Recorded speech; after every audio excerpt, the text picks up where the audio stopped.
For just a few minutes of browsing, you will observe so many clothing options, from hats to hoodies to t-shirts.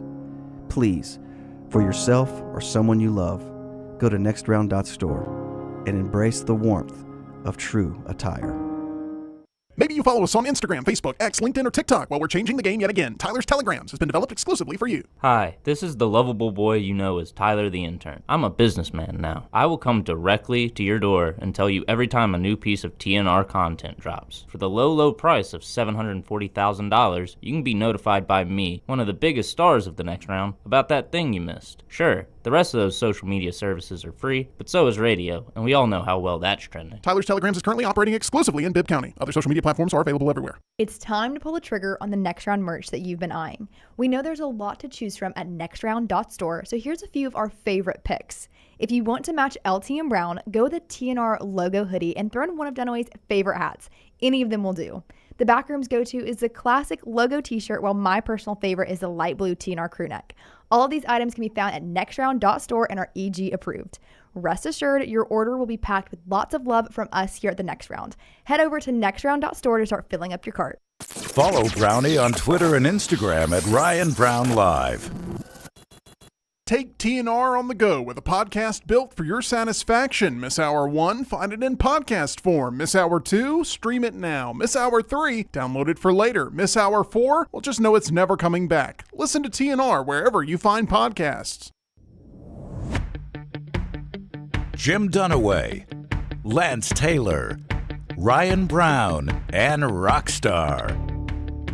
Live from the Birmingham Racecourse Casino Studios, The Next Round, presented by Bud Light, is on now.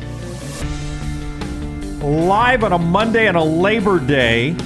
After already 2 hours of show, LT still has his ready to go. Thank you to Tom Luganbill and all of you that got up earlier today with Monday Morning Live at 7 a.m. and just finished watching. Ryan Brown and Brandon Marcello with the middle eight. Still to come at 1 o'clock today after our overtime with the coaches' news conference from 12 to 1.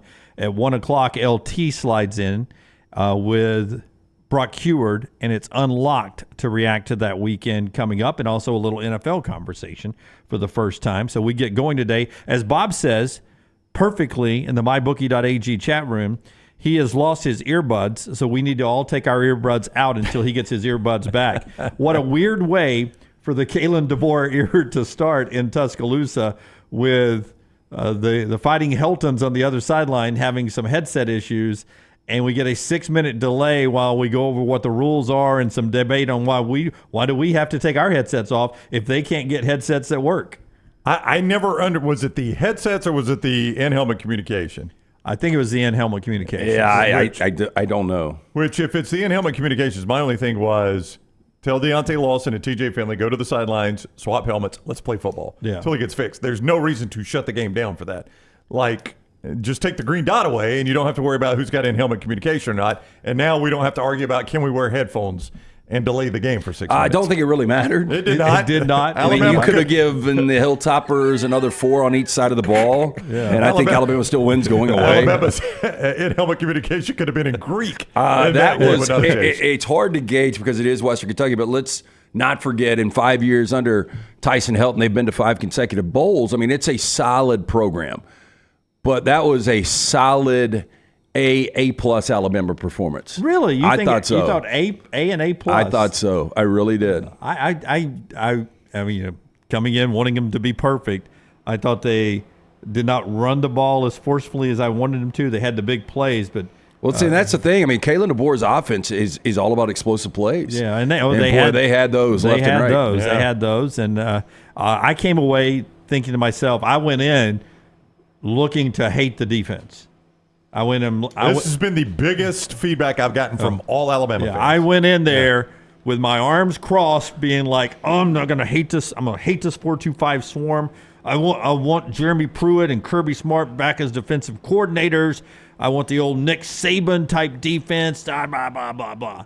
And I went there and I was like, God, I love that defense. I love the way they just look like they were free to play. Well, I think for the first time, and I don't know how long, Alabama was able to sell, and Kane Womack was able to say, hey, there's a lot of people out there saying this team could be good if you guys are going to be good. So, the big question mark everybody's talking about is you guys in the secondary and you guys getting after the quarterback. And, I mean, fact of the matter, Alabama only had 1 sack. But I thought their defense, couldn't play much better. Yeah, Brown, I go back to the early days of Saban. Remember when he used to lecture us? We talked about this last night on Dunaway After Dark with Emily, Grace, and Taylor. Right. But he used to lecture us media people. Guys, it's not about sacks. It's about pressuring the quarterback to make the quarterback make mistakes. And you saw him throw a few interceptions. So it's not always about the sack numbers. It's about the pressure numbers. It is. The biggest feedback I have gotten, like I always gauge it on what I get at church on Sunday, right? And I'll give you my Auburn feedback when we get to them. But my Alabama feedback was, I scored a lot of points. Man, that defense, I did not expect that. That's the biggest feedback I've gotten from Alabama fans just out and about over the weekend was the way the defense played. I think Alabama fans were prepared to go into that game, even with TJ Finley at quarterback. And that is not a good situation when TJ Finley's your quarterback. I do not understand what the Fighting Helton family was thinking there, honestly. I think Alabama fans went into that game expecting to have several busted coverages that will give up some big plays. They probably score 14 to 17 points. Now, look, you're going to win 63 to 17, but they're probably going to get 300 yards because of busted assignments. They're just a good passing. To hold that offense under 150 yards, I think stunned Alabama fans. And to shut them out. It's one thing if you're Ole Miss playing Furman. If you're Tennessee playing Chattanooga, you understand those lopsided scores and those teams not really scoring. But Western Kentucky, I thought it would be a nice first game. I said this last week with Western Kentucky, their ability to throw it around, they were completely lost on offense. They were. And Keon Sabb is a freaking ball hawk. Almost had 3. I know. I did not know. If he breaks left instead of right, he's got 3 picks. I knew he was a good safety. Alabama obviously wanted him in the portal, and he was good at Michigan, or played for a good defense at Michigan. I did not know he was quite that kind of a ball hawk. He wasn't a full-time starter last year. No, the defense was so good. He was not. And they are good at safety. Malachi Moore and Keon Sabb, that is a really good set of safeties right there. Yeah. We'll see as it gets to it, because there were some teams on Alabama's schedule that impressed me at quarterback, including those people that wear Tennessee orange up north of us. Nico looked good. We'll get to all that coming up. As the show is being brought to you in part today by our friends at Hemp Hill Services. They bring you lanceslock.com. I finally got a win over the weekend, my friend. Nice. I finally got a win over the weekend. Keep fighting, Jimmy. I got a little 3-team I got a little tear coming from the eye there. Little 3-team parlay. They got it going right, and thank God that somebody finally tackled that kid from Boise State to Georgia Southern to cover 13.5 to get me the dub there. Boy, Genty was just running up and down the field when you had that game. It was insane. 6 touchdowns, right? Yeah, they were in trouble early. Georgia Southern was playing with them, but, they could not tackle that kid. Yeah. Over the weekend, Brown asked me 11-8 in college football from Thursday to last night. We've got a 10-star up tonight. Love tonight's game. Jump on board lanceslock.com. And Hemp Hill Services, of course, the name Birmingham has trusted since 1954 for all of your plumbing, heating, and cooling issues. Call 205-229-2090. Hard to stop a train, hemphillservices.com. For reference, 10-star is a lot. You like it a lot. Yeah. You like it a lot. Yeah, okay. yeah. Just point that out there. I didn't know. Yeah, Saturday was almost a disaster. So, 3-0 Friday night. We start out Saturday 1-5, and then we win 5 consecutive games, and all we had to do was split our 2 late games to have a winning night. I had A&M, unfortunately, and then I forgot the other. Oh, I had Wyoming. Hate to even admit that. Wow, what happened there? 48-7. Kenny Dillingham got him a better than advertised team, again, going back to the Big 12. And they get Mississippi State this weekend. So Alabama wins with ease. Let's hear from Kalen DeBoer here. Cut number 2, Rockstar.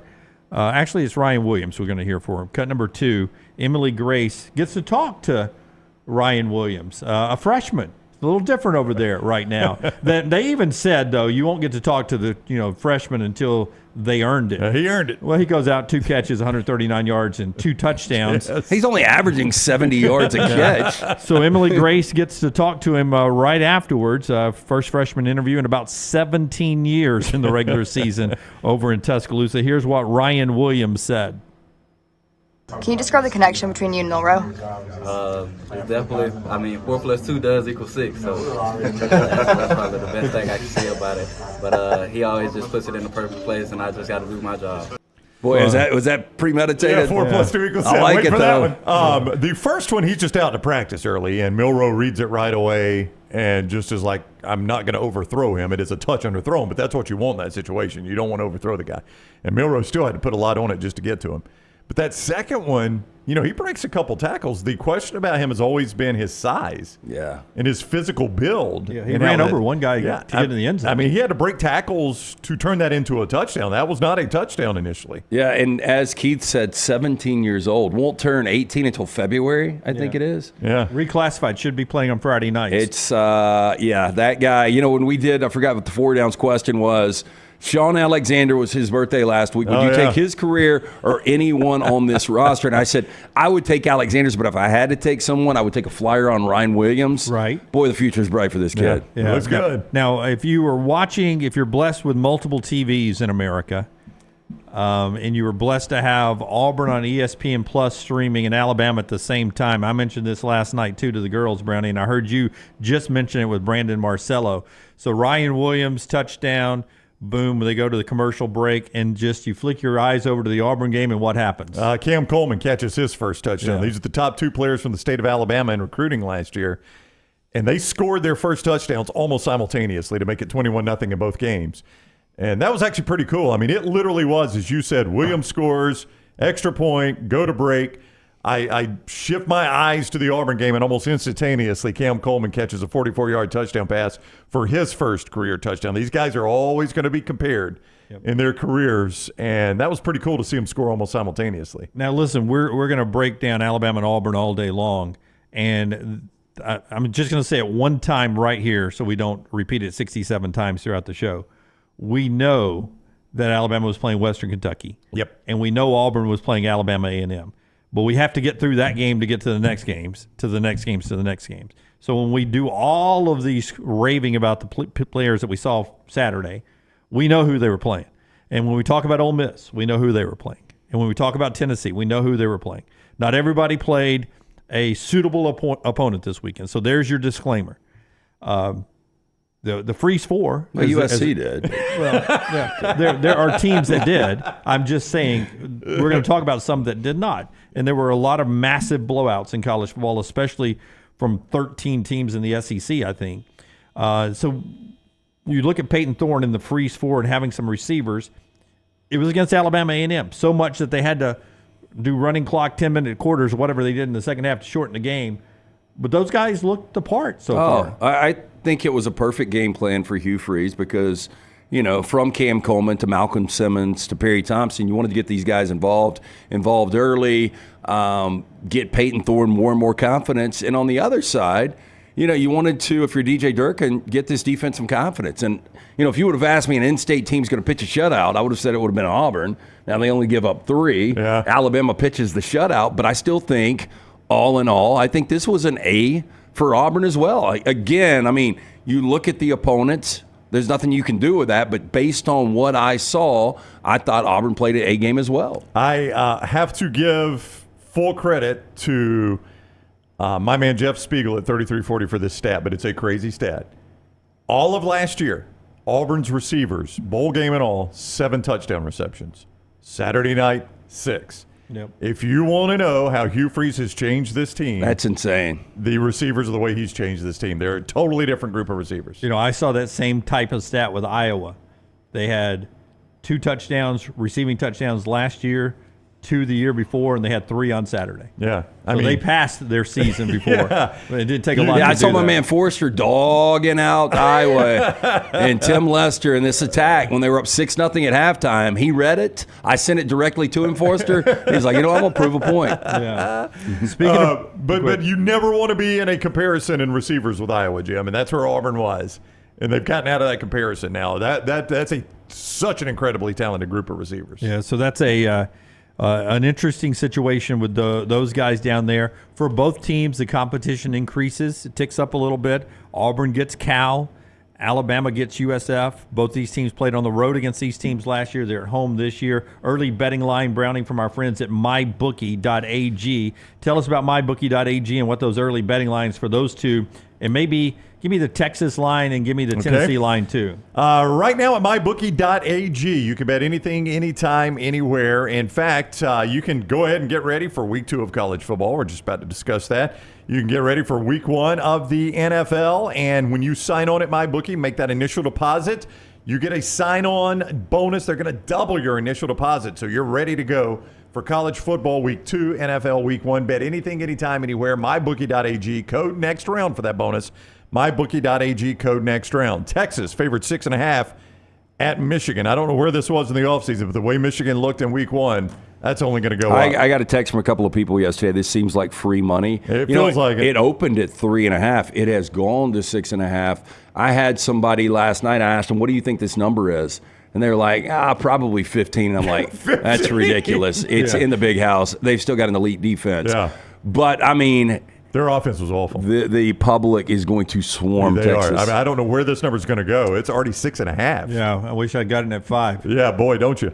Auburn favored 14 at home over Cal. That's going up. That opened at 9.5. Yeah. I'm a little surprised. That's a lot of points. That is a lot of points for a team with Jaden Ott at running back that can actually run the football literally 30 times, slow the game down. That's a big number. You'll learn more about the Auburn offensive line, but more importantly, more about the defensive side of the football this week for Auburn. Yes. Alabama favored 31 at home over South Florida. That opened at 25.5. Yeah. And it's up to 31. Basically about where they went off against Western Kentucky. Yeah, that's a lot of points, too. Yeah. I leaned both dogs early in the week. How did USF look this week? They didn't play. Oh, did they not? I don't think they had a bye, didn't they? I thought they played week 0 and then had a bye. Am I wrong about that? Maybe. I don't know. I have not seen anything on USF. I'll get to them a little bit later in the week and start checking them out. All right, Tyler Booker joins us coming up at 9:25 as he does every Monday. So we'll talk about Kalen DeBoer's first win as Alabama's coach, and we'll talk to Tyler Booker at 9:25 about what it's like without Nick Saban and how it felt being out there at Bryant-Denny Stadium. That's coming up momentarily. Later in the show at 10:25, Joel Klatt will be with us.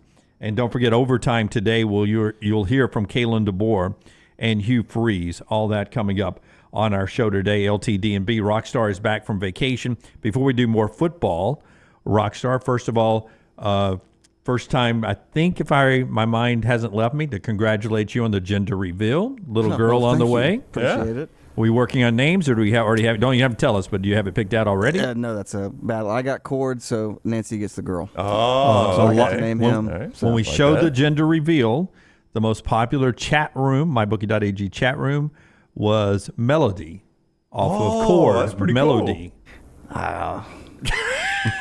Rockstar, not down for that. I mean, you didn't have to go Jeff Amanison on me. It's just I don't want to do the music thing. Just to kind of like just like hey. There's expectations. Yeah, and they hate music. Yeah. That's why we spelled Cord without an H. Yeah. Because I don't want to go into expectations. What's his name? Baseball player? and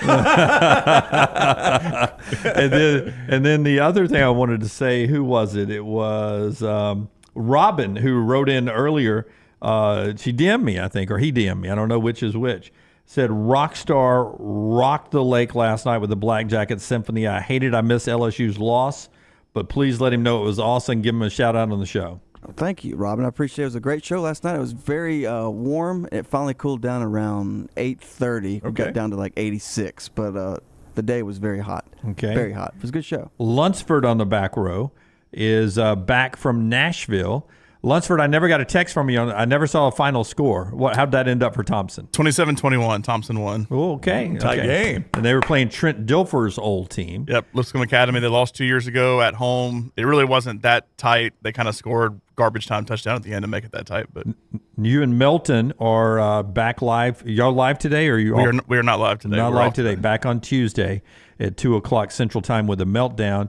Melton with you on these Thompson road trips. I saw, did y'all chase down a White Castle? Now, I used to live in Lexington where White Castle we didn't have Crystal when I was in Lexington, and I grew up Crystal. So White Castle, I went by there, and basically it's the Crystal of the North, Can you tell the difference between the two? So I did not go to White Castle.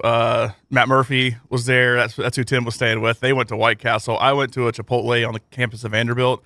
That was a terrible idea at like 11 o'clock at night. Terrible. I know it's Vanderbilt compared to Alabama and Auburn, but it still was a college town. Chipotle late night was not a good idea. Okay. Crowded is what you're saying? Very crowded. Very crowded. Should have stayed a couple days and actually enjoyed a good football game for once in Nashville. That's true. Yeah. Could have got a ticket. Hey, that was a great game. It was the best game of the early window. I could not believe it ended up on my main TV. I'm like, I have got Vandy, Virginia Tech on my big TV in the early window. Well, let's break it down after we check in with Forrester real quick. Let me get Forrester's microphone. You got your family back from Orlando. You're working on this Labor Day. Came in even earlier to help with all these early new shows. What was your big takeaway of the weekend, man? Did you watch enough football? Did you like your Auburn Tigers? Yeah. They can throw the ball. They can. That's a change.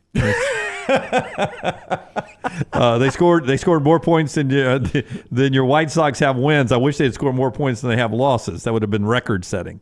Currently in the midst of their third streak of at least 10 straight losses. I saw that. Amazing. I saw your White Sox have set the franchise record for losses. Oh yeah, Yep. yeah. And you've got 24 games left. Correct. 107 losses with 24 games. 24 and games tell me remaining. if this is right, and I swear I saw this on the Philadelphia Atlanta broadcast last night. The White Sox have as many blown saves as they have wins. I mean, that computes. Is that possible? The bullpen is god awful. That tracks. Yeah. All right. Before LT tells us about our friends at Odie's, I want to remind you, big weekend coming up this weekend for our friends at Barber's Motorsports Park for the Fanatec GT World Challenge of America, September 6th through the 8th. It's a high-octane weekend that you will not want to miss. We're talking about the best sports cars in the world, the Lambos, the McLarens, the Porsches, the Ferraris. They're all on the track battling it out. And it's the high-octane weekend you've been waiting for, September 6th through the 8th for the GT World Challenge America.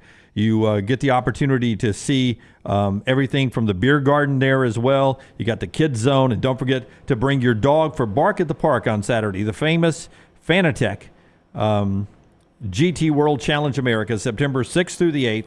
Kids 15 and under get in free, and get your tickets today, and also our friends at Odie's. Odie's Tavern, 2 great locations, the original and Crestline, the Edgewood location as well. Stop in for lunch or dinner. Enjoy some great food from Rodney Davis, award-winning wings, delicious burgers, great sandwiches, ice-cold beer buckets, full of the Bud Light. We do trivia every Wednesday night at the Crestline location. But stop in, watch all the football there, live music Fridays and Saturdays. Get in today. Go see Will Haver and those great staffs at Odie's Tavern. All right, Tyler Booker coming up in just a second. We're going to get to more in depth on all the games, but give me a quick 30-second each on the why we loved Vandy beating Virginia Tech so much. Who wants to go first? Well, look, I mean, first of all, your back is against the wall if you're Clark Lee. You get an extension after winning 5 games in 2021. You had not beaten a Power 4 conference team since then. And everybody's hyping up Virginia Tech, including me, talking about all this production coming back and talking about this beneficial schedule, and they could be a player in the ACC. They get down 17. They come back, get up 7, and then they lose a game. And I thought once they got settled in that there was a chance they could even cover the 13 and a half. No, it felt like in the second half Virginia Tech was going to take over and go ahead and win the game going away.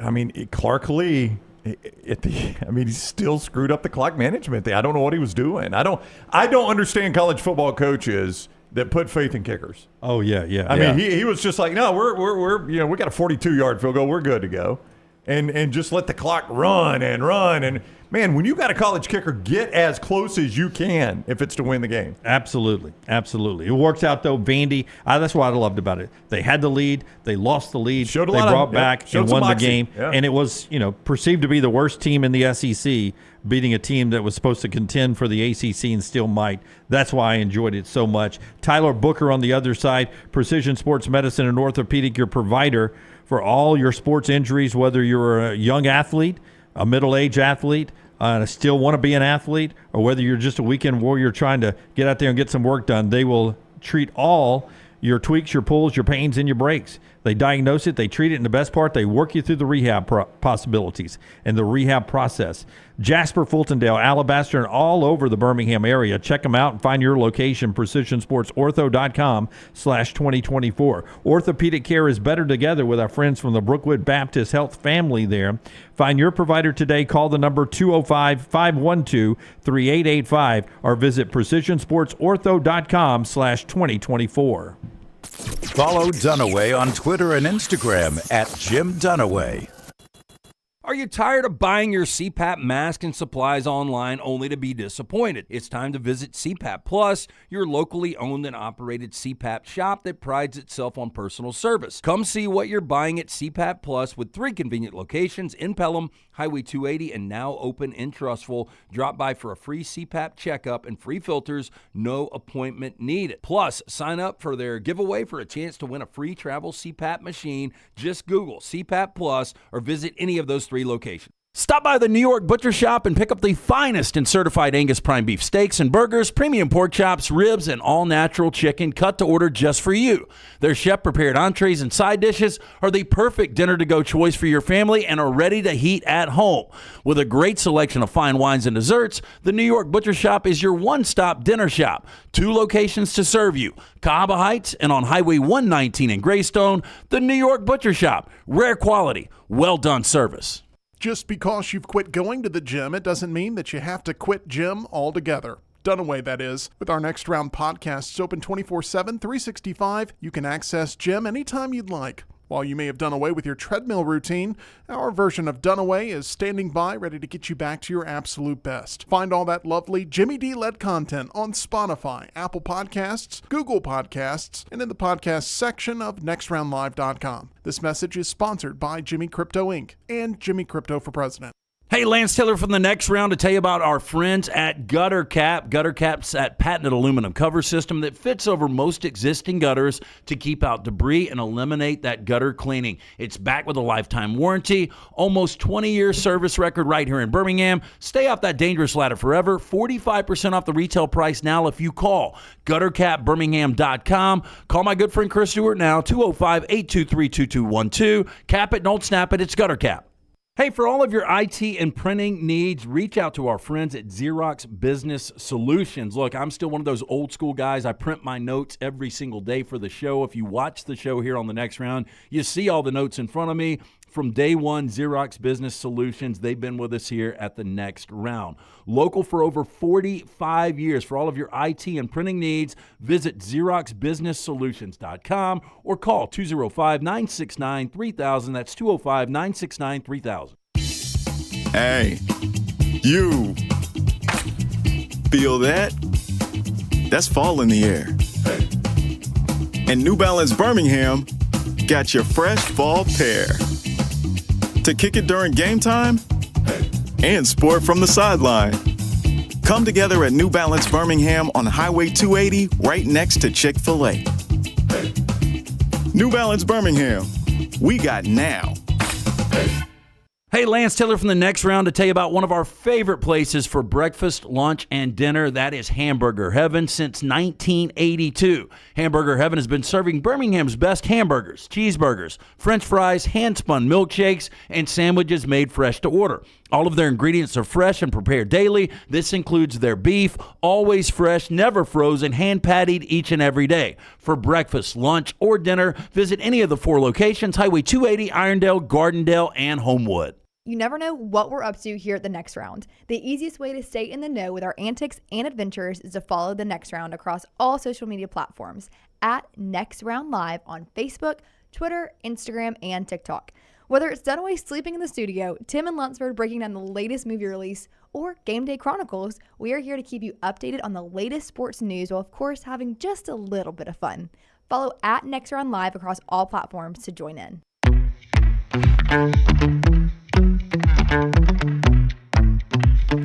Back with you on the Next Round. Question to be pondering, which we'll get into at the top of the hour. Where was the biggest wins for the SEC, and who was the most disappointing loss? And we'll get into what we saw last night with USC and LSU, as that one was a very entertaining football game. But everybody was watching Tuscaloosa, Alabama, after Nick Saban on game day said, man, I didn't know all this was going on.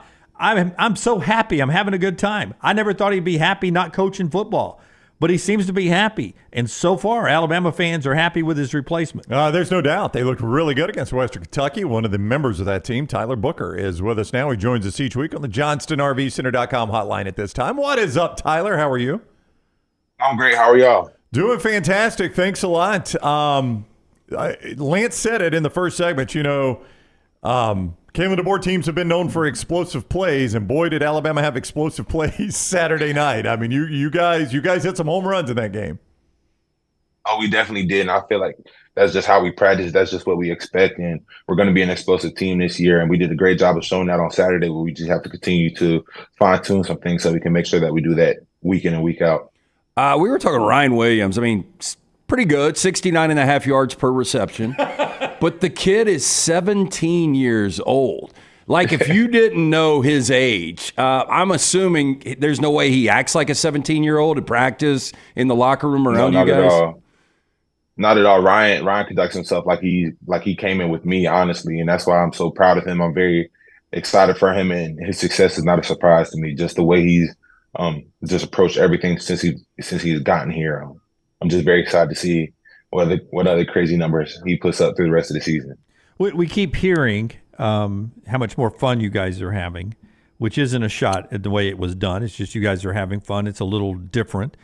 They talked about it a lot in the broadcast. There were some pictures in the TV broadcast of after an interception or a touchdown, the guys gathering for a picture in a group, NFL style on the sidelines. Do you feel like you can still be a disciplined football team and still do all that stuff?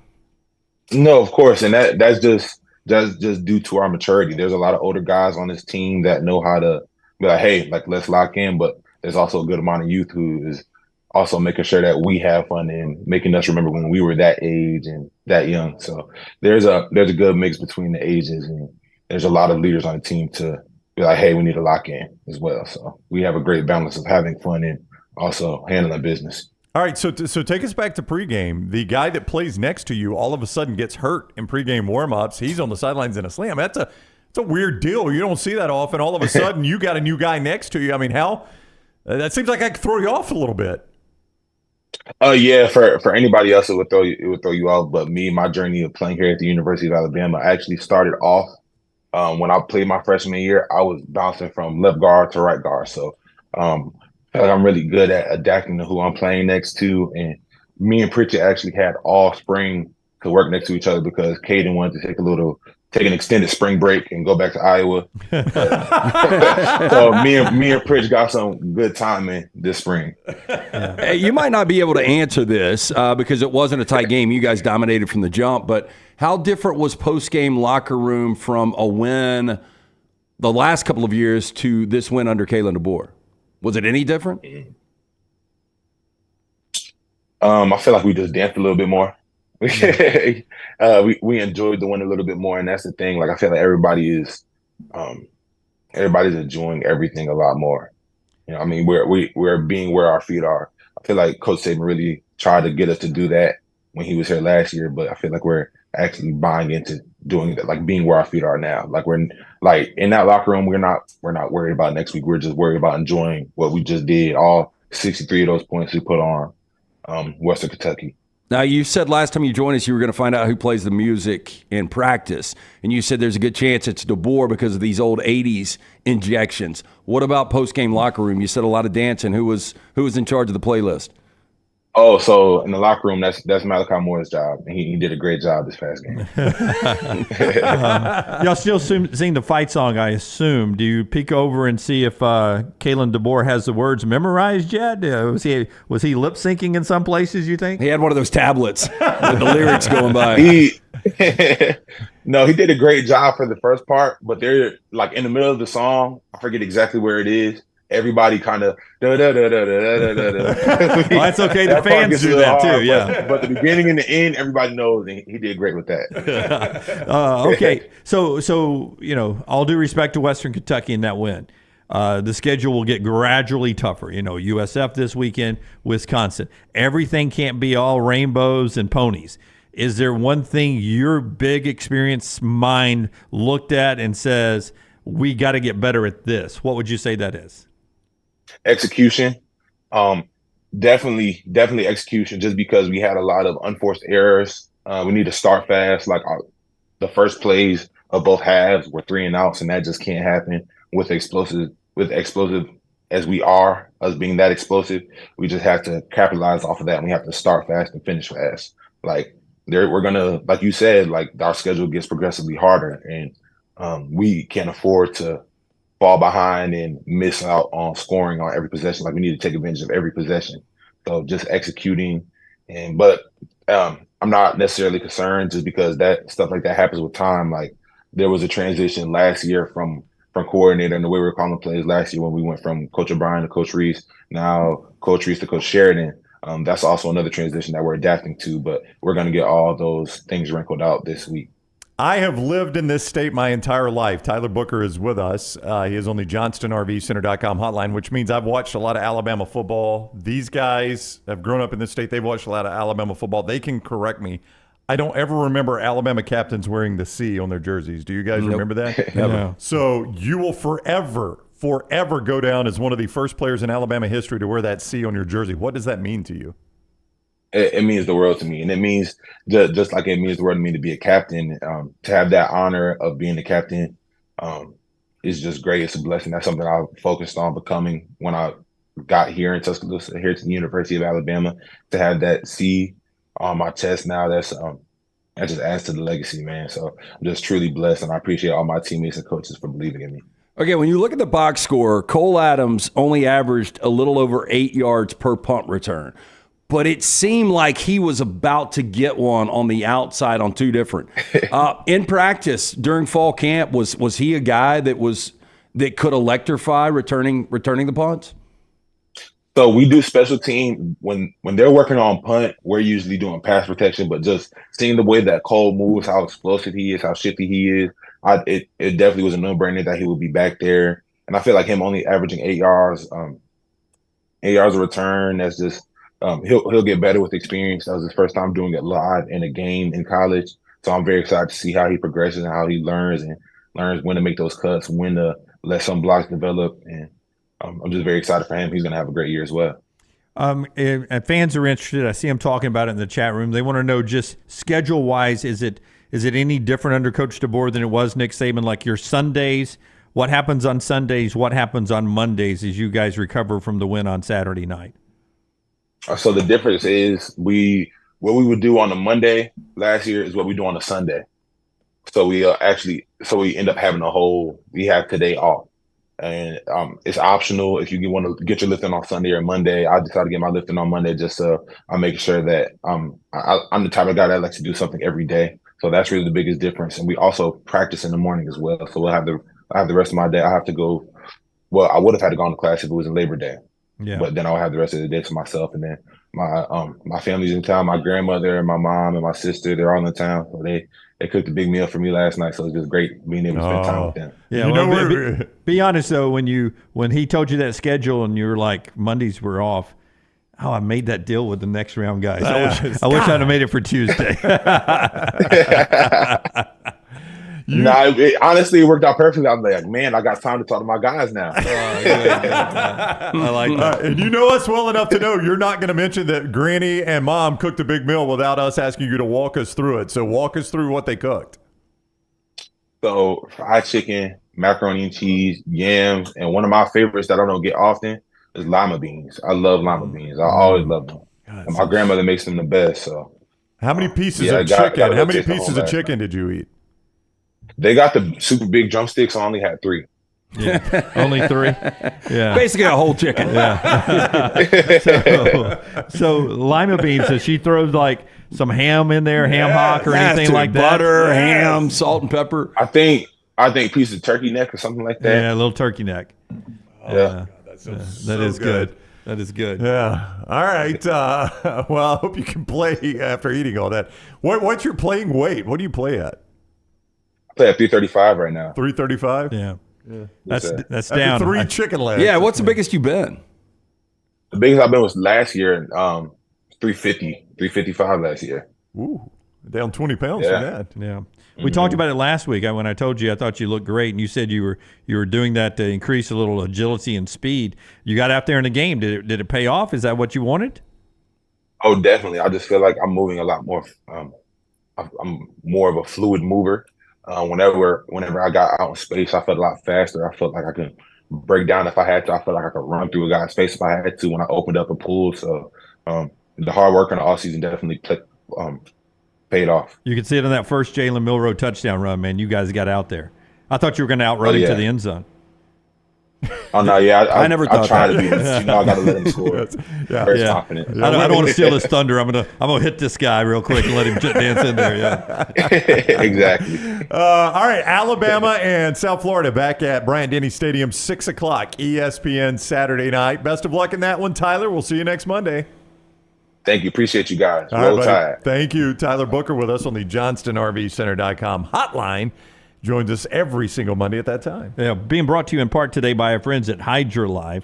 All the guys, when they get ready to recover from games, the little IV sometimes in call, especially these hot openers. IV therapy, B12 injections, cryotherapy, compression therapy, all under one roof. IV therapy treatments packed with nutrients to increase energy, reduce stress and anxiety, boost that immune system, and much more. Ask about memberships while you're in there. Members rewarded with deep discounts. Basically, recoup that IV membership fee in just one visit. HydroLife Therapies is open 9 a.m. to 6 p.m. daily. 2 locations in Birmingham. The newest location, Highway 119 Greystone. Also a Tuscaloosa location. Very important. Mention the next round, 20% off all of those great services from our friends at HydroLive. For more information, hydrolifetherapy.com. And, of course, our friends at the Pants Store. You got to the stadium on Saturday at Bryant-Denny or down at Jordan-Hare, and you got there and you were like, oh, I need new gear. Look at everybody around me. They got new gear. You get it from the friends at the Pants Store.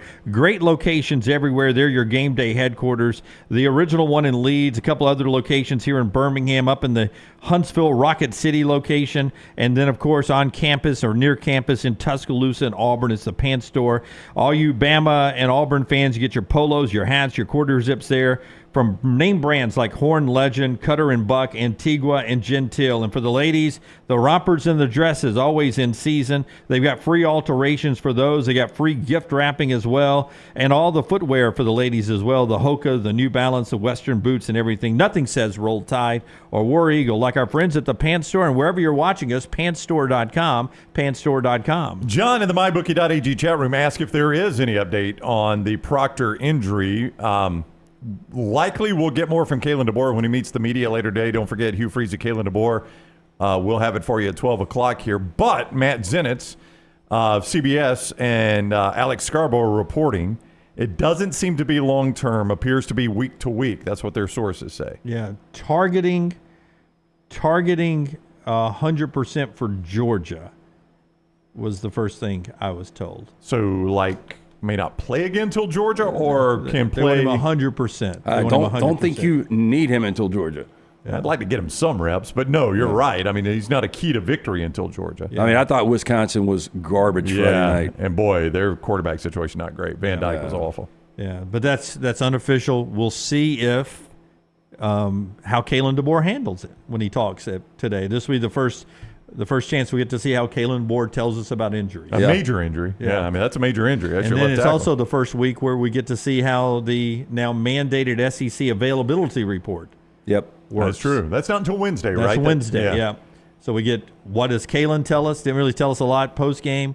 And then on Wednesday, we'll get to find out what the availability report is. Sadly, it's a pretty significant player for Alabama we're having to learn about, but we'll get to see some of that this week. Number 1 team in the country, Georgia. I don't know why I went into my Joe Test voice there. Number 1 team in the country, Georgia. 6-0 at the half. And then Carson Beck diced up a pretty good Clemson defense. They went into the locker room. They got on the newly minted tablets and designed something up where Carson Beck, they ran a few routes that were perfectly designed, and Beck put it on there. That was a second half beatdown. 34-6. It got a little embarrassing for Dabo at the end. Oh, wow. And, when Kirby was walking off the field at the end of the first half, and I forgot who the reporter was. I don't know if it was Holly Rowe or Molly McGrath. Molly McGrath, yeah. Molly McGrath. Talking to him about it, he was like, man, that's just an elite defense.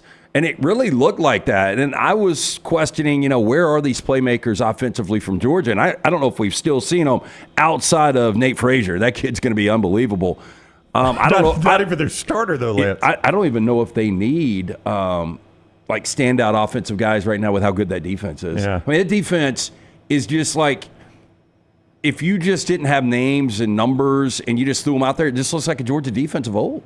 Now, I do think Dabo's offense right now, Garrett Riley, I don't know what's going on. Cade Klubnik. 188 total yards. And Luganbill said this morning, and I don't know what Marcella said. I missed that part of your show. But Luganbill says he is continuously late. He was last year, and there's just people that can read something that's going to be open and get the ball out of their hands, and then there are people that have to see it open, and then by the time you throw it, it's late. He says he is always late on everything. Okay, how has this happened to Clemson, though? I don't know, Like, Lance. how you can't Great get question. the quarterback position right. I mean, because you had it dialed in, and the back-to-back, and one of the reasons they were winning championships from Deshaun Watson to Trevor Lawrence, and now you've got a guy that's been in the system or at least been in the program for 3 years. I don't know. I don't know what has happened here.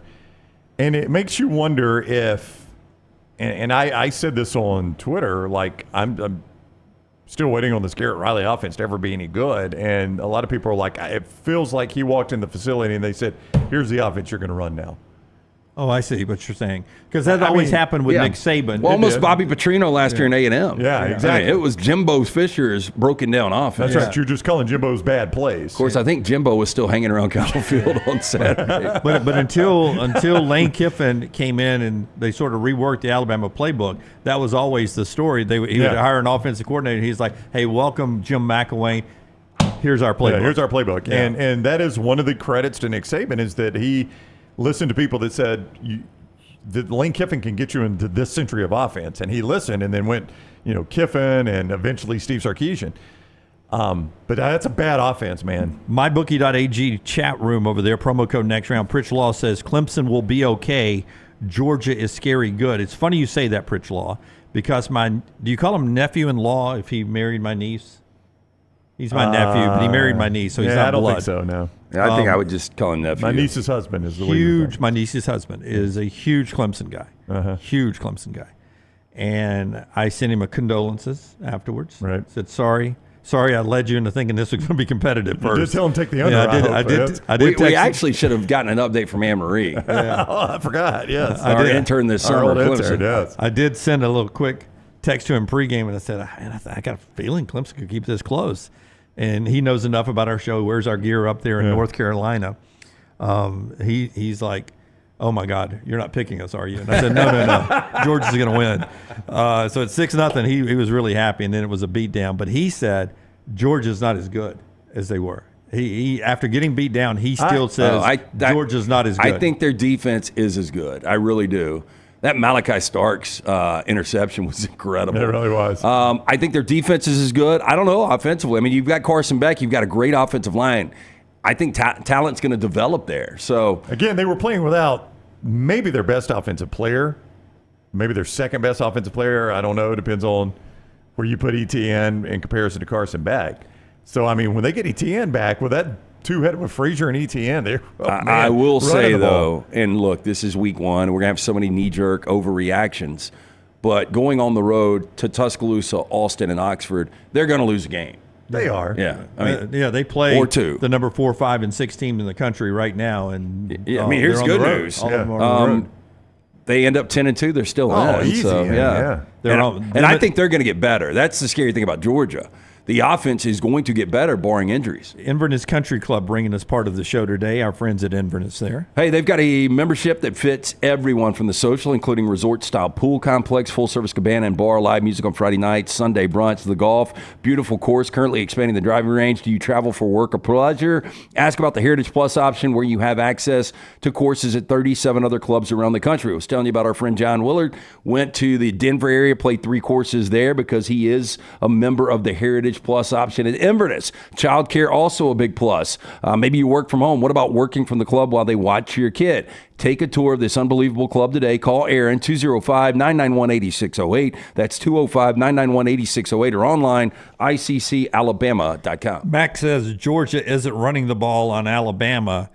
I don't know. I want to see what a physical run team does with Alabama, because Alabama's smaller by design in the Kane-Womack, by the people on the field in the Kane-Womack's 4-2-5 swarm, so that'll be very interesting. Speaking of being smaller, our friends at Way to Wellness, your plan, planforme.com, their website. Before we get to 4 downs in this segment, still to go, so don't go anywhere. We got 4 downs coming up in this segment. Way to Wellness, want to remind you that there are more than 4 ways to get there and lose some weight with them. They have a plan that's designed for you. No cookie cutter plan. Everything is perfectly diagnosed and laid out for you. The program overseen by Leslie and her board certified professions. No contract, no sign up fees, and you get a free consultation. The website, again, is planforme.com, planforme.com. Go check it out, and you will see right there on the screen the Meltdown guys getting their free evaluation there. Planforme.com. It's Way to Wellness, your journey to healthy living. Brownie. In that battle, running the football, we got a long time talking about Alabama and Georgia. I thought, Alabama's linebackers, there was a lot of talk about that. Campbell and Lawson are a really good duo at linebacker. Campbell was all over the field. And am I saying his name right? Quay Russo, off the side, off the edge. He's so fast. He was my breakout star of the weekend. I'm telling you, in the next 2, 3, 4 weeks, we're going to be a bit like Cole Adams is that kid. Yeah. Flips the field. Yeah. You can see the explosion. Now, he actually hit the sideline on a couple of the cutbacks where, it just kind of got compacted and really there was nowhere to go. Becomes another defender, yeah. I'm just telling you that the guy is going to break. He won't just have 1 punt return touchdown this year. He'll have multiple. No, multiple. A lot of talk in the camp about him. He was one of the guys people kept talking about in the camp was Cole Adams. And in the rotation, a wide receiver as well. All right, 4 downs brought to you by our friends at Slice. Be Rich, you're right. Sab is a ball hawk. Yes. We mentioned that earlier with his 2 interceptions. He is on pace right now for at least 24 in the regular season. That would set records. Yeah, that would set records. Don't quit throwing. Yeah, they'd probably quit throwing at him at that point. Slice got great locations everywhere. 5 locations for you. The original Lakeview, Vestavia, Montevallo, Crestline Park, the newest location in Edgewood. Local pizza, local ingredients. For more information, slicebirmingham.com. First down. Mark Harmon. What is the show that he does? I know summer school. NCIS. NCIS. Former UCLA quarterback. He is 73 years old today. If I asked you better career, Mark Harmon or Mark Brunell? Oh, man. I love me some Mark Harmon, but Brunell a little underrated. Took an expansion franchise and led them basically. Harmon was the sexiest man alive in the 80s. He was with a visor. Yeah, hard to do. Brunell had him one game away. Brunell won a national championship at Washington under Don James. And, in the 1999 AFC Championship, they were favored at home. They should have been playing the Rams. They lost to the Titans. I think he played in 2 AFC Championship games. Yeah. Brunell was a great left-handed quarterback. Absolutely. And again, that franchise from nothing to get to where they were quickly under Mark Brunell. But boy, Mark Harmon's still going in age 70-something. Yeah, I think I would go Mark Harmon. Yeah. I don't feel great about it, but I would go Mark Harmon. Was he in some movie where he was a substitute teacher? Yeah, Summer School. Summer School. That's his most famous role. Yeah. Let's shoot. Second down. Was Tom Hanks in a movie where they were searching for a guy in World War II? He just casted it away. Terry Bradshaw, 76 years old today.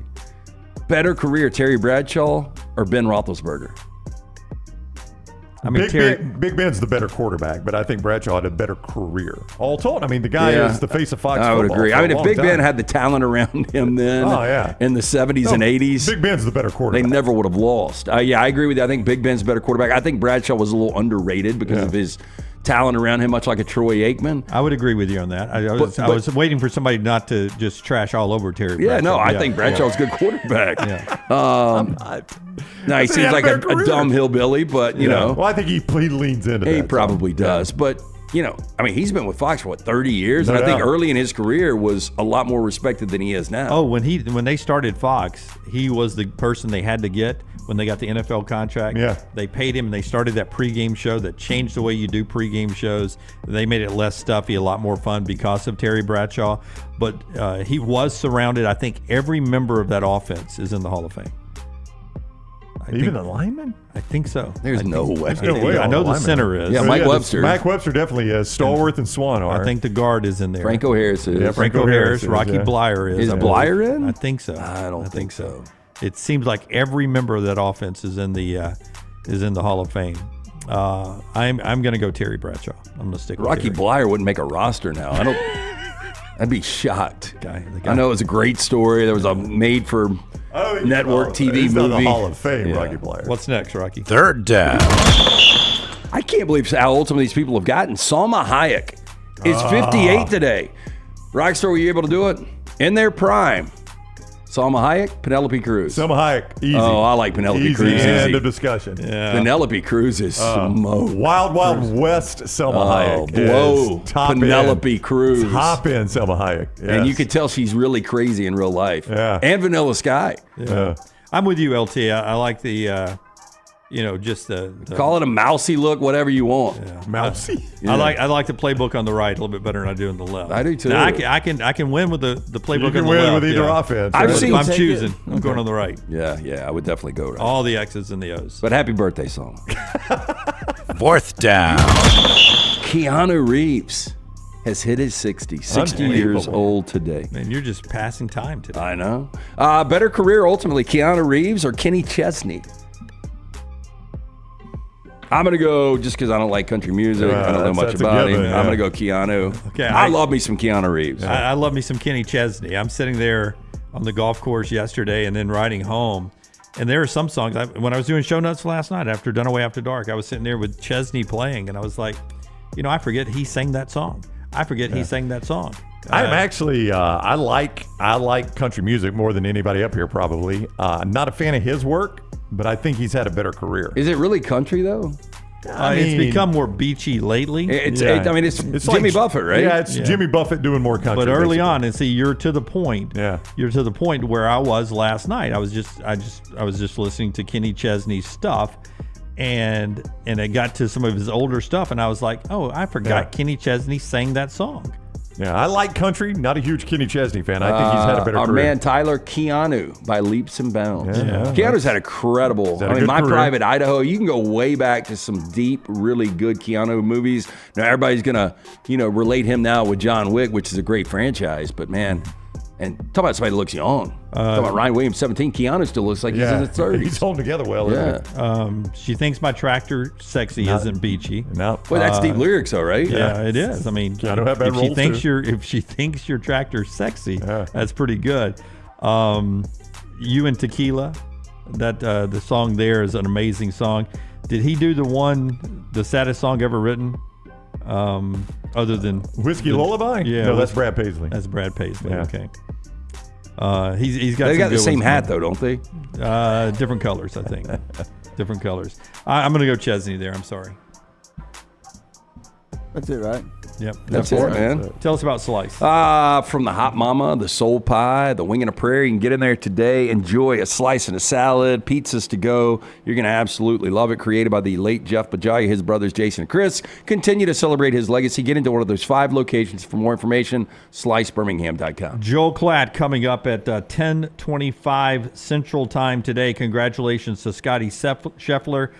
He needed that win badly. He needed the money, $25 million win. He wins the FedEx Cup. $64 million he's won this year. Yeah, That's not bad. One of the greatest years of all time. If you're watching us on DirecTV, we're not an ESPN property, so congratulations. Another hour coming up on the other side, brought to you by Bud Light. Easy to drink, easy to enjoy. Stay with us. Call the next round now at 205-734-0923. For a great experience in golf, go to Bent Brook, just off I-459 in the Birmingham area. You've got 27 holes where you can play your 18 holes 6 different ways. Open 7 days a week with 5 sets of tees that makes golf enjoyable for any level golfer. You get complimentary GPS on every golf cart, and the AU Victory bent grass greens play as pure as any in the area. Bent Brook continues to improve with upgraded greens and redesigned holes. Book that next tee time right now. BentBrook.com. BentBrook.com. Hey, let me tell you about our friends at Urology Centers of Alabama. Compassionate and comprehensive urological care with 35 physicians, 17 locations across Alabama. Their patient-centered approach to all of your urological needs. Remember, they've got that new men's health center. It is beautiful, helping men with a wide range of sensitive male issues in a comfortable environment. You can always go online, visit urologycentersalabama.com, schedule an appointment with one of their many urologists today. Excitement awaits at Barber Motorsports Park for the Fanatec GT World Challenge America, September 6th through the 8th. It's a high-octane weekend you won't want to miss. Witness some of the most iconic sports cars like Lamborghini, McLaren, Porsche, and Ferrari battling it out on the track.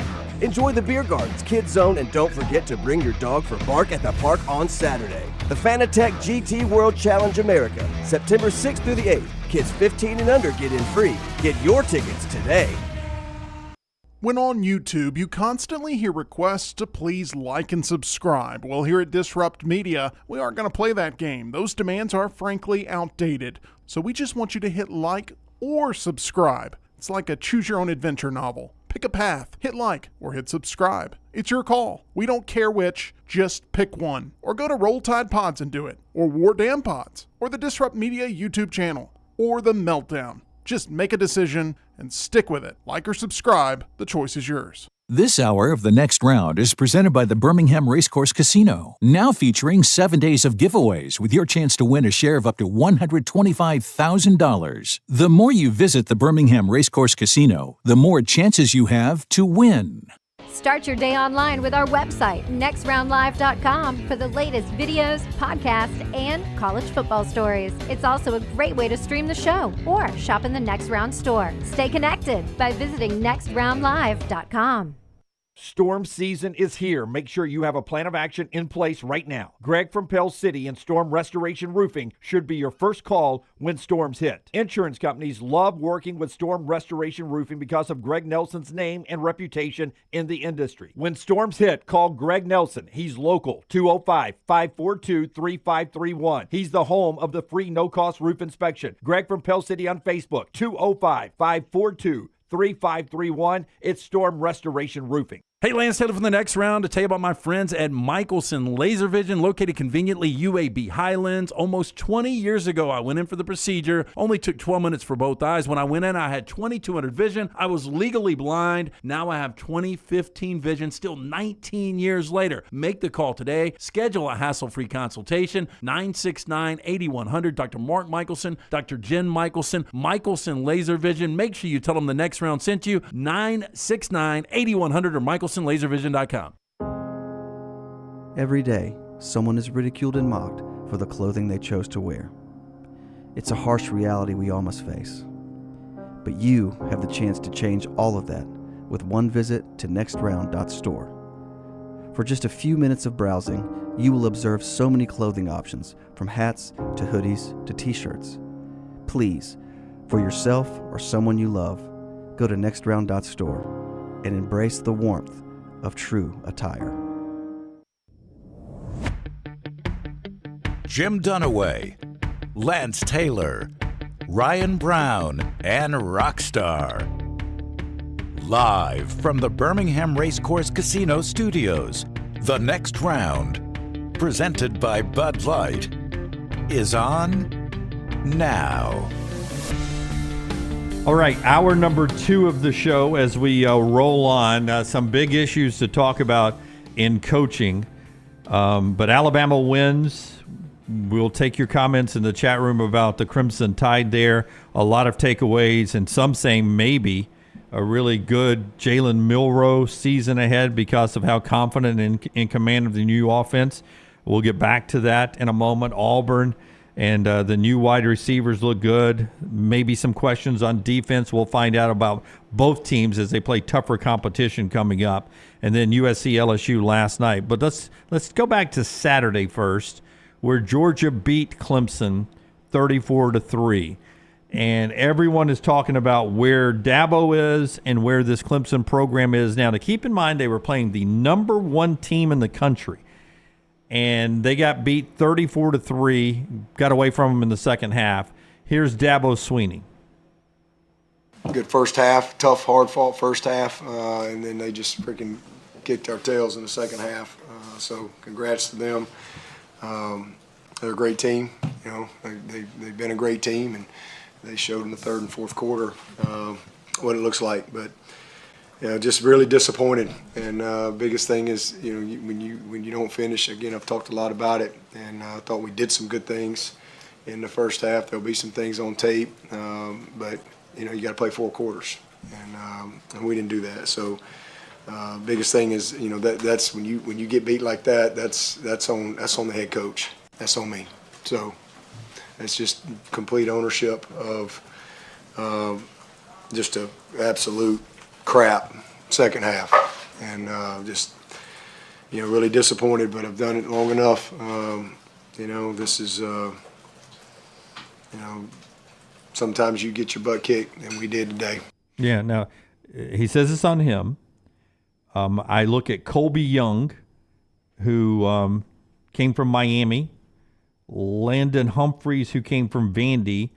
Those were 2 portal guys for Georgia that were pretty big impacts. Yeah, I mean, Landon Humphreys was their leading receiver. Yeah.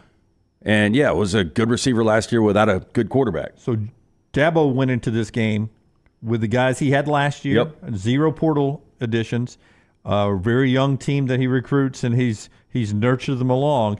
Meanwhile, he goes up against usually one of the top 2 recruiting classes in the country, who also said, all right, we need some help at receiver. Let's go get a couple of receivers in the portal. Let's go get this guy in the portal. I mean, you got 2 different thought processes, and one is working and one is not. Yeah, and look, it is proven the one that works, and the one that doesn't work is proven as well. If you don't get active in this, you're not going to have a lot of success. This is a team that started 4-4 last year. Now, they ended up 9-4, but it was the first time since 2010 they haven't won double digits. They're not winning double-digit games this year. You don't think they can get I don't even wins? care with this ACC, and you can go through their schedule in a second.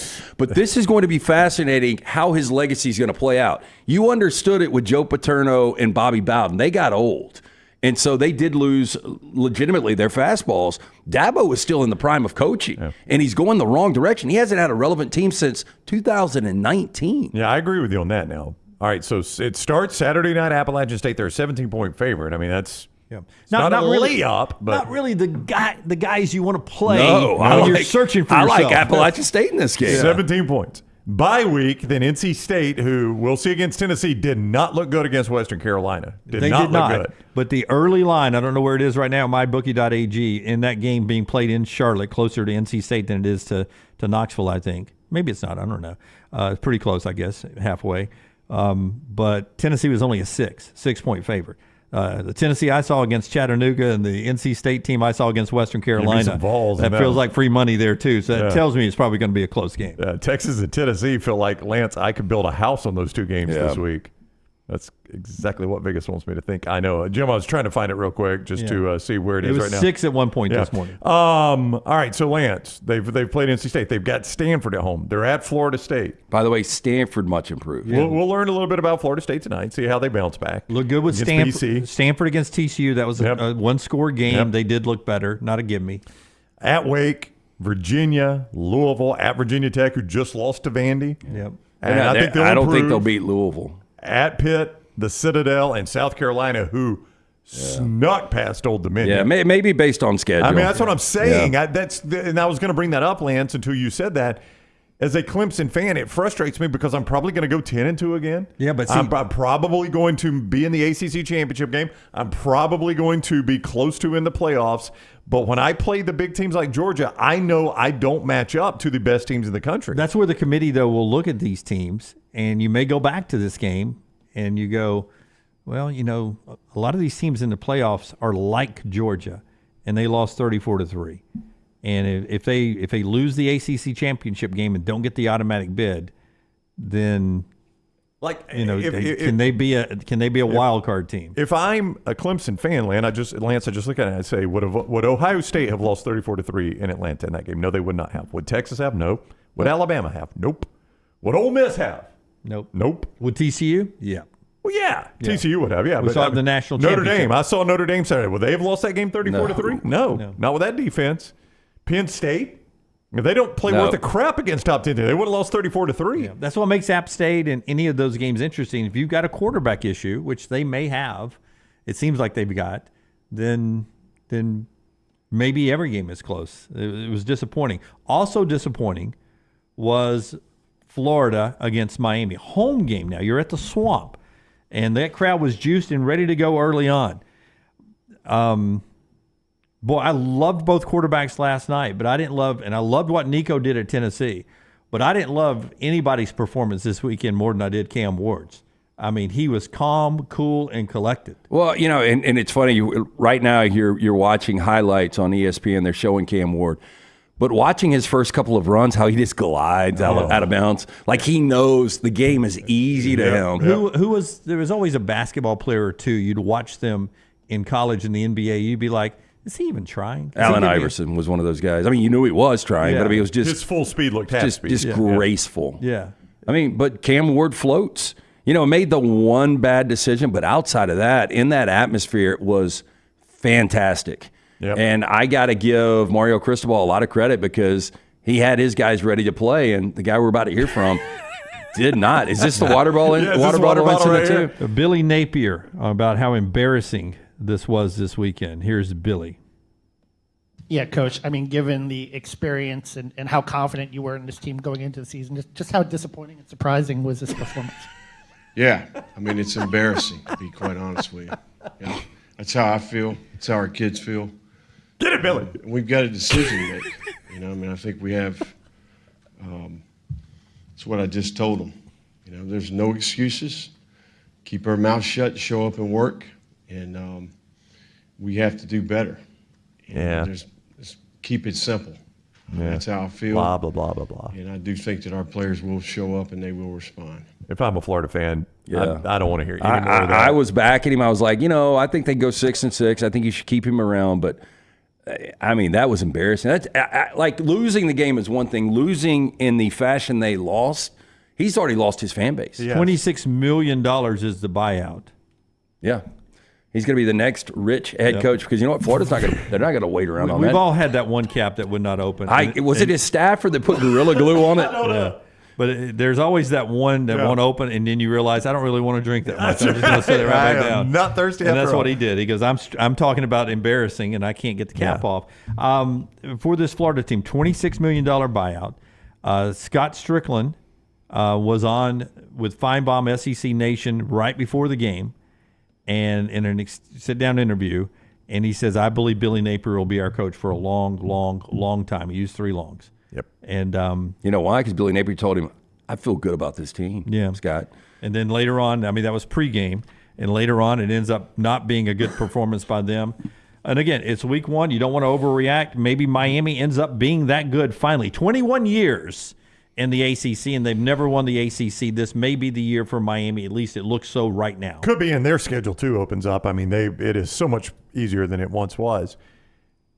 I mean, look, his job's on the line. Obviously, do you consider seeing what DJ Lagway can do? I mean, the crowd. The game was way over, and you saw their reaction. The crowd wanted to see DJ Lagway. Yeah, and they got him late, and you saw the fans that for some reason stuck around in that searing heat to watch that game went crazy when Lagway came in, Lance. Graham Mertz was terrible. Yeah, well, you know, that's what we expected from Graham Mertz last year. I know. And he surprised and shocked everybody in a 5-7 season where he put up really good numbers. But, yeah, he was not good. 11 of 20 for 91 yards and an interception. Meanwhile, Cam Ward, 35 times he threw it, 26 completions, 3 touchdowns, 1 interception, 385. What really is crazy is that Florida defense is where they lost the game. I mean, they just couldn't get them off the field. That touchdown right before the half. That was, I mean, you've connected on a play and you get back in the game, and you let them march it down the field, where anybody should be playing for a field goal at that point. They hit the little kid on the seam, and he just split the defenders and into the end zone. And I was like, well, that's it. That's the football game right there. To what we saw with USC and LSU, right after, we tell you about a couple of our great sponsors. One of them is our friends at Woodhouse Day Spa, LT. Okay, so this is going to be it's not going to be like a magician kind of trick, but this is something you're going to need to pull all fall long. You want to watch football all day on Saturday? Send the wife or girlfriend to the Woodhouse Day Spa. That's simple. Get that gift card. You can order it right now 24/7 online, birmingham.woodhousespas.com. You can choose from a menu of over 70 options, including massages, body treatment, skincare, nail services, waxing. Woodhouse Day Spa, voted America's best day spa since 2009. Stop by, see Stuart and the great staff located at the Summit Shopping Centers, or order that gift card online. birmingham.woodhousespas.com. Also, A-Plus Tile Home Remodeling. When it came time to redo the Brown bathroom, the bathroom in the Brown house, probably a better way of saying that, my wife scoured the internet looking for the right person for the job. She talked to contractors, people that use contractors, read reviews. She picked Brad Bell, A-Plus Tile Home Remodeling. We were thrilled she did. Brad came in and he said, you guys give me the vision of what you want. And we did. Our bathroom was kind of light. We wanted it darker. And Scott shows you before and afters all the time. You can see that's exactly what he did. Updated it. It looks great, works great. Lance saw it. He's like, you know what? I've got a darker bathroom. I want it lighter. And that just shows you Brad's not sold on one way of doing it. He does it the way you want it done. Did great work at Lance's house, too. So much so Lance hired him to redo his kitchen. And that's where Brad specializes. Master bath kitchen and master bedroom closets. Master bath kitchen, master bedroom closets. Here's Brad's number, 205-422-1758. That is Brad Bell. A-Plus Tile Home Remodeling, 205-422-1758. 2017, USC leads at LSU's driving. It looks like they're going to march it down the field and get a game-winning touchdown, or at least take the lead. They settle for a field goal, and then USC is led down the field by Miller Moss. 27-20, USC wins it. Brian Kelly in Vegas after the loss. We had some guys played their butts off tonight, and we're sitting here again. We're sitting here again talking about the same things, about not finishing when you have an opponent in a position to put them away. But what we're doing on the sideline is feeling like the game's over. And I'm so angry about it that I got to do something about it. I'm not doing a good enough job as a coach. And I got to coach him better, because it's unacceptable for us not to have found a way to win this football game. It's ridiculous. And it's crazy. Well, I mean, you got the bottle cap off easy. 5 consecutive season opening losses. Crazy, the problem there is you're behind the 8 ball now going into an SEC schedule. It did seem, I don't know how you guys felt. Once SEC or USC got into a rhythm, I was like, this is going to be a really good game. And it was a good game. Yeah, but it seemed like on the sidelines that Garrett Nussmeier and the rest of LSU thought that they were going to win the game. I agree. Like, they just seemed like, hey, we can go through the motions and we've got this. I don't know why they would think that. I don't either. But when they tied it up, when SC got the ball back, I believed that SC was going to win that game. The way Miller Moss was playing in that fourth quarter, for sure. Real quickly, can this be true? Can you walk away, even with the loss? Obviously, you're more impressed with USC than you were last year. But can you walk away from LSU and saying, okay, that team's better than I thought they were going to be? No. USC? No, LSU's better? Can both teams be better than you thought they were going to be? Because I thought Garrett I watched with an LSU fan last night. He called me a couple of days ago and said, hey, do you care? And I was like, I don't, it's fine. Yeah. So we watched a game together, and after the game we were talking about it, and their offense isn't as good. LSU's defense is better, but LSU's offense isn't as good. Nussmeier, I didn't think played bad. No, not at all. But, I mean, you go from Jaden Daniels to Nussmeier a little bit different. But they've got the dancing, gun-firing, penalty-getting receiver who was pretty good early on. He's a pretty good receiver, though. Jimmy had 10 catches. Kyron Lacey. Or 7 catches. But they don't have, I don't know if it's the play calling, Nussmeier being conservative on his reads. But do they have? I think they had three 20-yard plus plays. I think that was it the whole night. That's not LSU football. I mean, LSU football stretches you deep and wide. Well, but Kyron Lacey is going to be their next superstar receiver. I don't understand why John Emery didn't get the football more. He was breaking off some runs. He averaged over 6 yards carry. When you got that great offensive line. That's the thing, coming into it. And Brian Kelly said it before the game. I mean, right before they kicked, they've got him on the sideline, and he's like, well, the one thing I love about these first game situations, if you've got a really good offensive line, which we do, you can kind of break everybody in. Lean on them. And they didn't lean on them. And Miller Moss, I got a text from a USC fan after the game, and I was like, it felt like his 200th start, not his second start. And this is how good Lincoln Riley is with quarterbacks. But did you guys ever see any panic, Miller Moss? No. He went out there. In fact, he got better. Yeah, completely relaxed, threw incredible. He had like 2 or 3 bad throws the entire game. And that throw he made where the targeting on the game-winning drive, the targeting which and was clear targeting. Yeah, it was. But he was an unbelievable put that throw on the money between 2 defenders on the sideline. He's 2-0 as a starter now. Both wins against top 15 teams.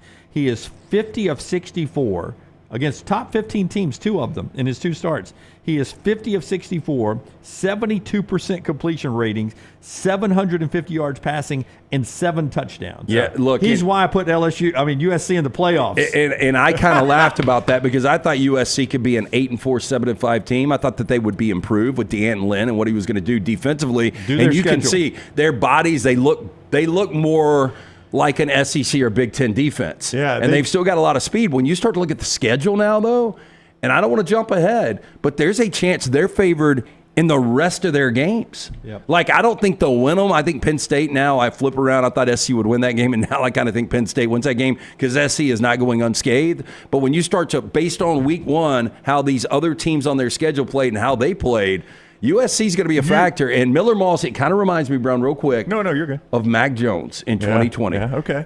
Nobody really expected Miller Moss to ever be that starting quarterback, and you follow, one of the greatest quarterbacks in program history.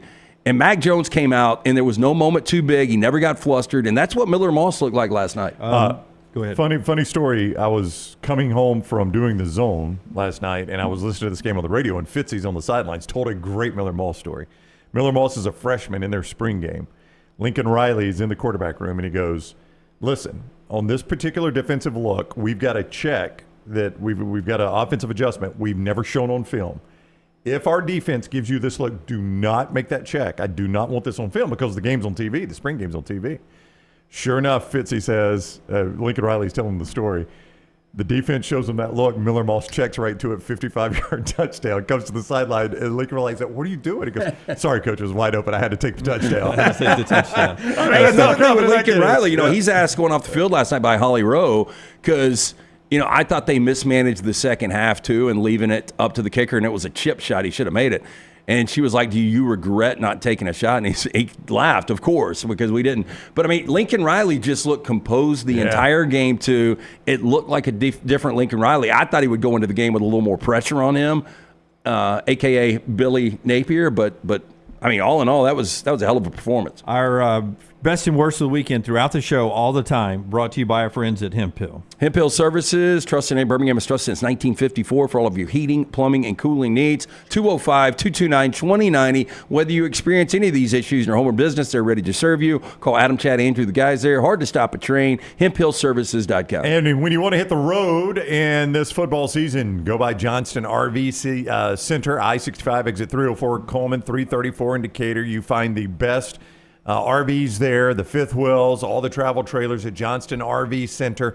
As always, RV warranty forever. Make sure you've got a lifetime warranty on anything new and previously owned at Johnston RV, any qualifying previously owned.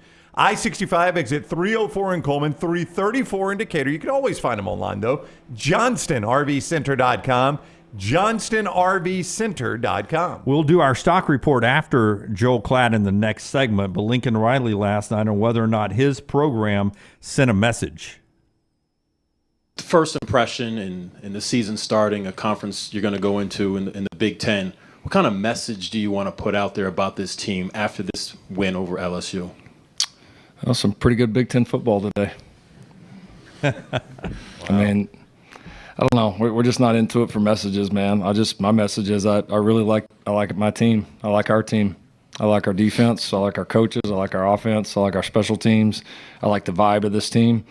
The long ways to go, but I'm sure glad I'm coaching these guys. That was a high-profile Big Ten over SEC win. This is a plus for LSU, but are you concerned as a USC fan, only 69 rush yards? I mean, that was a plus for LSU that you stopped the run. That was a negative. But I do think Woody Marks is a more active back. Yeah. Out of Mississippi State transfer. He had some moments there, and Joyner's going to be a nice guy to spell him. But they've got so many receivers and so many untapped receivers right now. I didn't understand why Zachariah Branch doesn't get more touches. Yeah, boy, when he gets a kick, he can touch it. Yeah, and I'm just wondering. He's got the football. You're worried about him. Yeah, I'm just wondering if he's not really a good route runner. Maybe not, but he almost returned that. The kicker saved a touchdown. Yeah, he didn't take that to the house. Pretty amazing. Yep. It is weird to say that their first Big Ten experience was a win over an SEC team. That is weird. It did not feel like a Big Ten game. Really, traditionally SEC powered. Just catch them early. They've lost 5 straight, 3 now in a row there. Oklahoma State looked good. Alan Bowman, we'll hear from Gundy coming up. Texas Tech barely survived Abilene in overtime, 52-51. They sacked a guy on a 2-point conversion. That was a crazy game, and a lot more to get to, including Joel Klatt coming up on the other side. He was there for Penn State and West Virginia. We haven't talked about that game yet. We'll get to that and what's ahead for them. That includes Texas and Michigan this week on the big noon kickoff game. The show being brought to you by our friends at The Wharf Casual Seafood. Had Sunday lunch there yesterday. It is fantastic. What'd you get, Brown? The Wharf Shrimp. That's one of their specialties. Really, really good. And deviled egg potato salad and red beans and rice for my sides. Wow. Fantastic. Hey, good layout too. Good ambiance. Yeah, very clean. Yeah, loved it. Wharf Casual Seafood, fast casual restaurant serving American cod seafood. Locations: Montgomery, Dothan, Alexander City, and the Moody Leeds location that Brown and his family went to yesterday. They've got incredible drink specials like the beer and margarita specials on Tuesday, half off wine on Wednesdays, seafood entrees, tacos, platters, po' boy, salads, burgers, so much more. Check out their menu online and the location nearest you. Go to wharfcasualseafood.com. Follow Jon Lunceford on Twitter at jlunce. Twin Peaks is the best in the game. Here, you're in the red zone for every college rivalry and divisional matchup all season long. I mean, where else are the scenic views as good as your view of the game? Only at Twin Peaks, the #1 sports bar.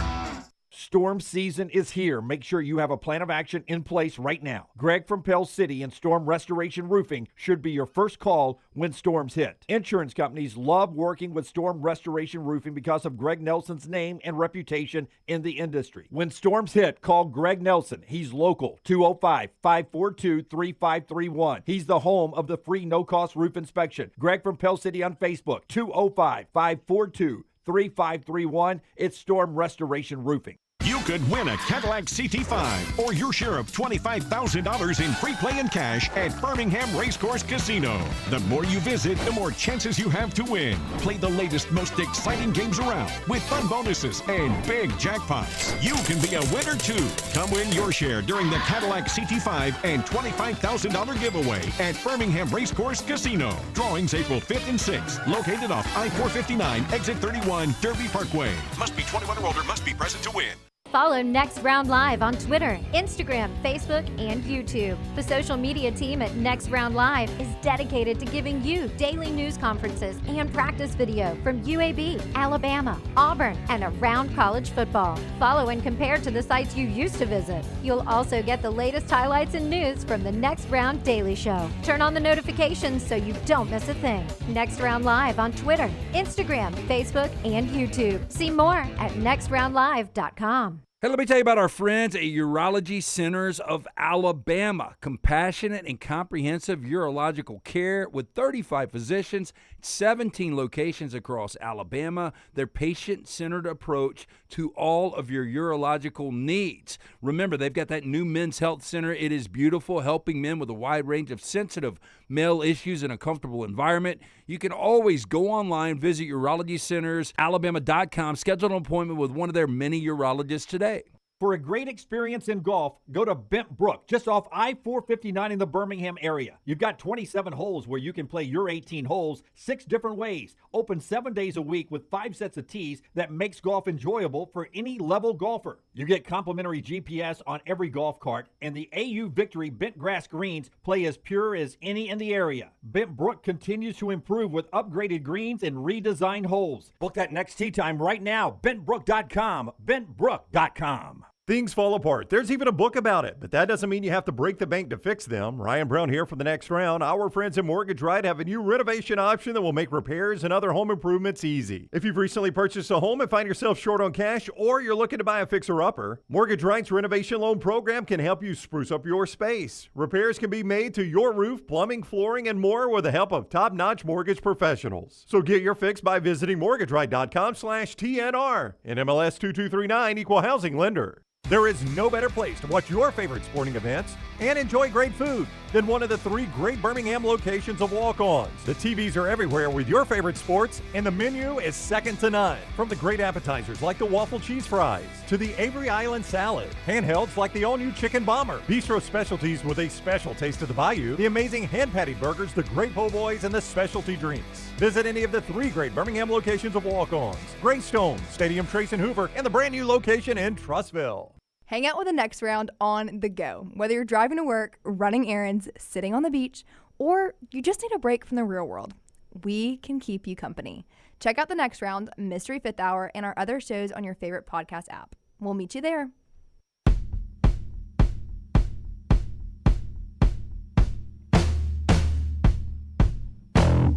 Back with you on the next round. Remember, overtime today after 12 noon, Kalen DeBoer from Tuscaloosa on Bama hosting South Florida this week. And then a little Hugh Freeze on Auburn hosting Cal from the ACC. Cal making the first of many trips from the West Coast to the eastern part of the United States. All that coming up in overtime. And then Brock Hewitt and LT go live at 1 o'clock with Unlocked today. All that on the Labor Day as we work through it. This is one of the hardest interviews to do, not because Klatt's not exceptionally good and we don't love him. No, hang on, Klatt. Let me finish the sentence. There's like 8 million games. There's 8 million games we want to talk to you about, and we can't do them all right here. I mean, that's the problem, because we've got all these week 1 reactions. He's got his Dunaway After Dark hat on, though. DAD. Dunaway After Dark, my new podcast that I've started. I appreciate you supporting the gear. Sure. Yeah, absolutely. Anything I can do to help. Let's start with your game, though. Let's start with the game you were doing. It was a weird game. Had the rain delay at halftime, a long rain delay at halftime. Very, very impressed by Penn State's defense. I don't know if they're going to be any different when they play the Ohio States of the world than they have been. But, boy, they seem to have an extremely good defense. Yeah, they have another gear. They've got length. They've got speed. I was most impressed by their speed on defense. But this is nothing new. Remember, this was one of the best defenses in the country a year ago, and they will be again. And we've seen this now over a series of coordinators, and this is one thing that you got to give James Franklin a lot of credit for. He's understood to not go out there and upset the apple cart. So he goes out and he gets guys that will run this system and have this DNA. So it started with Brent Pry. He was a great defensive coordinator for him. And I know that Virginia Tech just had a tough loss this week, but Brent was excellent for Penn State. Manny Diaz then was excellent. Now he's at Duke. And now he hires Tom Allen, who was the former Indiana head coach. Every one of these guys have 2 things in common. They want to run this 4-3 structure, and they want to be aggressive. And so the structure of the defense remains the same. You're not having to teach this defense new every year to all these players. All the coordinators have to come in, and they've got to learn what Penn State does. So the defense is going to be excellent, but you're right. With everything good that happened for Penn State, and even the changes on offense, by the way, the more explosive offense, Aller throwing the ball down the field, so on and so forth, it's still a wait and see, because they've been this team for a couple of years. Guys, and I think I said this on the broadcast, they're 20-0 in the regular season against everyone not named Michigan and Ohio State. Wow. So in the last 2 regular seasons, I guess I should say. So it's like, great. they did exactly what they have been doing. They did this exact same thing to West Virginia, and so it's still a wait and see. And the best part for Penn State is that they have the favorable Big Ten schedule of all the contenders. They don't play Oregon. They don't play Michigan. And so after the first week, you're starting to see the path kind of open up for some of these teams toward the 12-team playoff. Notre Dame, Miami, maybe USC, and certainly Penn State. You know, it's a very clear path for all of these teams. I know it's only week 1, but don't you get the feeling that James Franklin would like to play this Michigan team? I didn't know who Davis Warren was. I figured that Alex Orji would get a shot at least attempting to throw the football.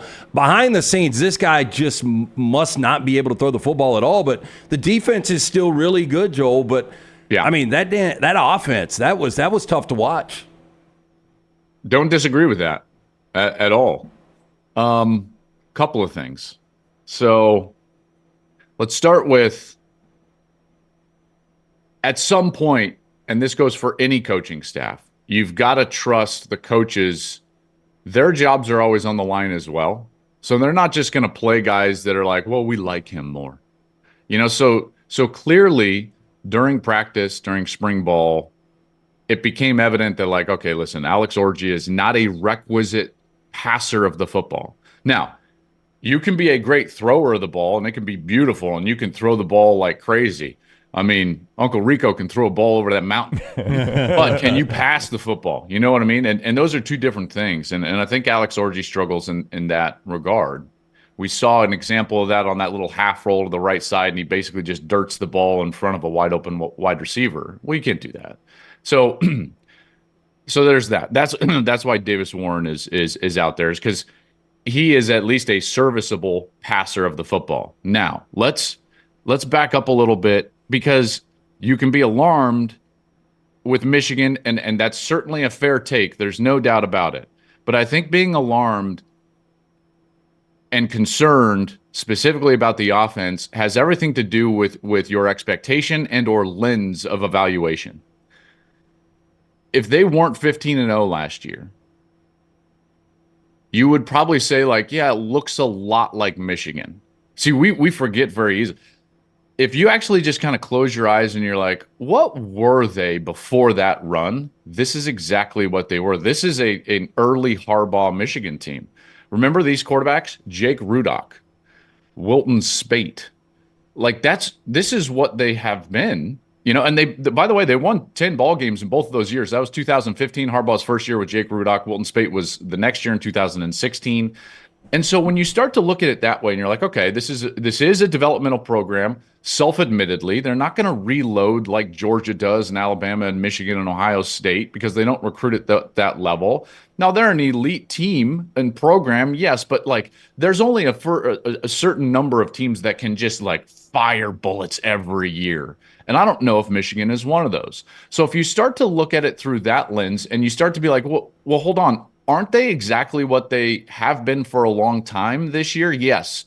They're a serviceable offense that's going to have to develop like crazy on the offensive line with a quarterback that's not going to be special, but he can probably be serviceable. J.J. McCarthy threw our expectations out of whack because of what he did in particular on third down.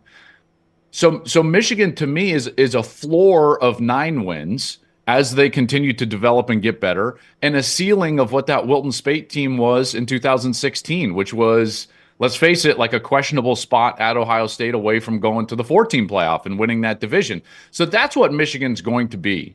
And they've never blown people out. They've always played close games, even with bad opponents, because of this complementary, slow, methodical style and philosophy that they have. That might sound like a big apologist Michigan take. Do I think they're going to win the national championship? Absolutely not. Was it concerning? Yes, there's no doubt. Is it kind of what we've seen from Michigan in the past? Absolutely. But we're thrown out of whack because we just saw them go 15-0 with a first-round quarterback and win a national championship. Yeah, and you get to this game. It's a big noon kickoff at the Big House. Here comes Texas. But because of the opponent, I don't really know if Texas has solved their running back issues after the big injury. They'll need a running game because you'll try to tie an offense, make them one-handed. You got to run a little bit to free up the passing.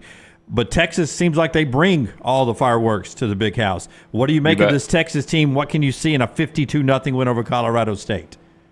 I don't know if there's much to take in that win. There was a few teams that went out there in these lopsided games and just like, it seemed like they just kind of like, you know, call your dog over for a treat and you're like, play dead. And it's like, that's kind of what they, you know, like Wyoming did that. Colorado State did that. A few of these teams did that. Don't want to take anything away from listen, Texas is like, they're one of the 3 or 4 best teams in the country. I think we all agree with that. There's no doubt. And when you've got a returning quarterback with the experience level and the talent of Quinn Ewers, you're going to be a really good team. Some of those throws he was making, the no-look throw, I'm just so impressed with Texas.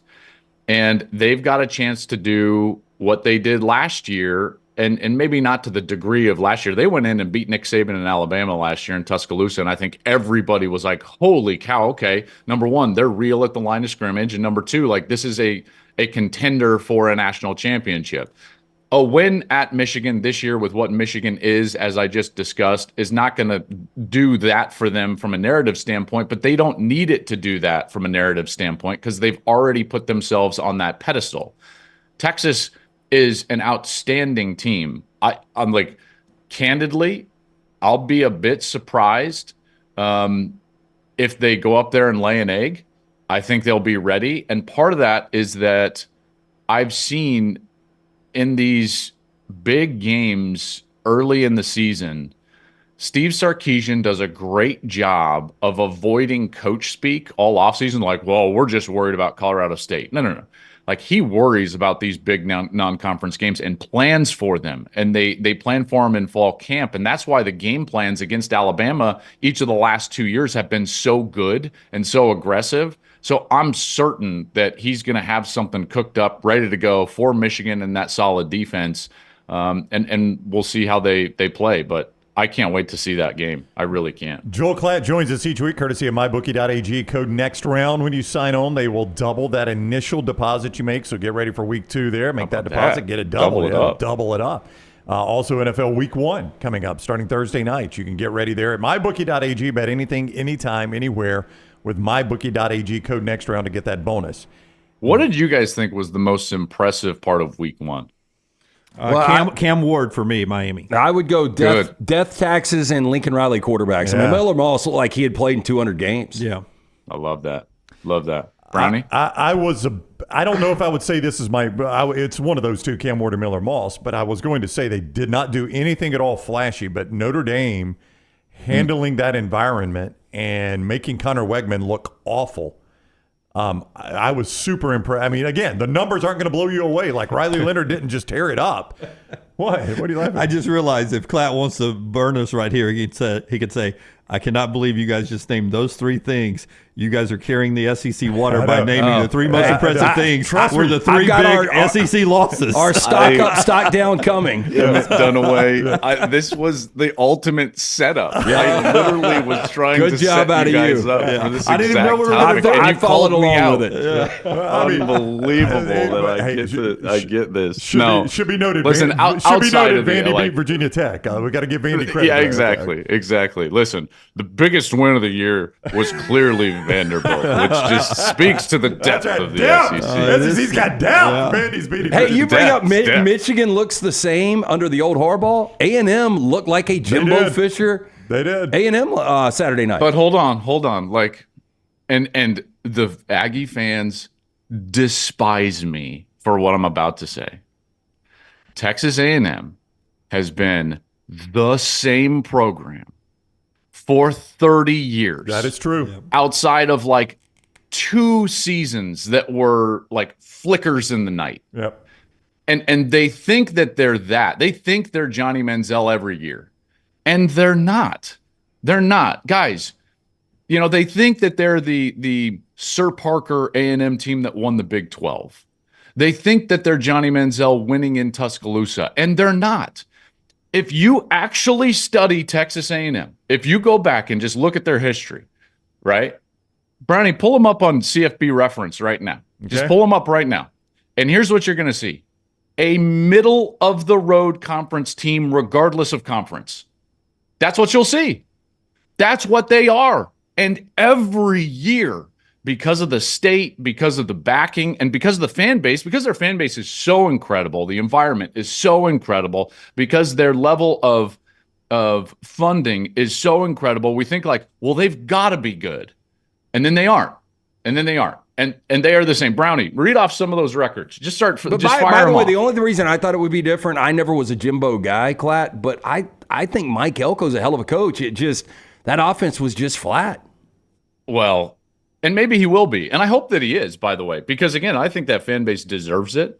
But as you'll see this, and you guys can talk about this after I'm done. A&M has been A&M forever. But were you surprised at how bad Wegman played? He played bad. Not after seeing the game day feature with Dr. Oz. I was like, oh, man. He's getting killed for it. Who Wegman is? Well, it's just like, hey, man, you're just totally fake. But that, you know what? That was out of bounds of me. I don't like to talk about that was a personal shot, so I apologize. I hope Connor Wigman plays better. I think he will. I believe Colin Klein is a really solid offensive coordinator and will get them better. I think Mike Elko is solid. The bigger surprise for me is that an offensive line with 6 total starts coming into the season performed like that in the second half. They run the ball for almost 200 yards. They kind of control the line of scrimmage against the defensive line that we would all say is very talented and maybe an elite or very good defensive line. So that was a big, not surprise, but I would say a big part of week 1 is Notre Dame. And now in particular, I think it's even bigger because of their schedule moving forward. They're going to be favored in every single game that they play outside of maybe now this last game against USC. Now we talk about USC. LSU had chances to put them away. And here's what I think learned in week 1 is that USC is going to have a defense that actually competes, that can actually tackle and actually get a stop or two. And we've never seen a Lincoln Riley team be able to do that.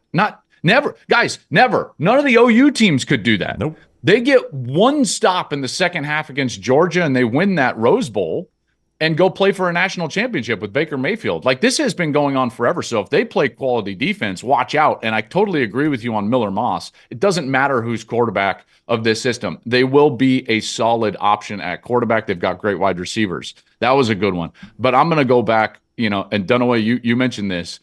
Man, Cam Ward looked legit. Like, this guy looked like he put himself in kind of that Heisman conversation. And with what happened in the ACC, at least to start this season, who's beating Miami in that conference? No.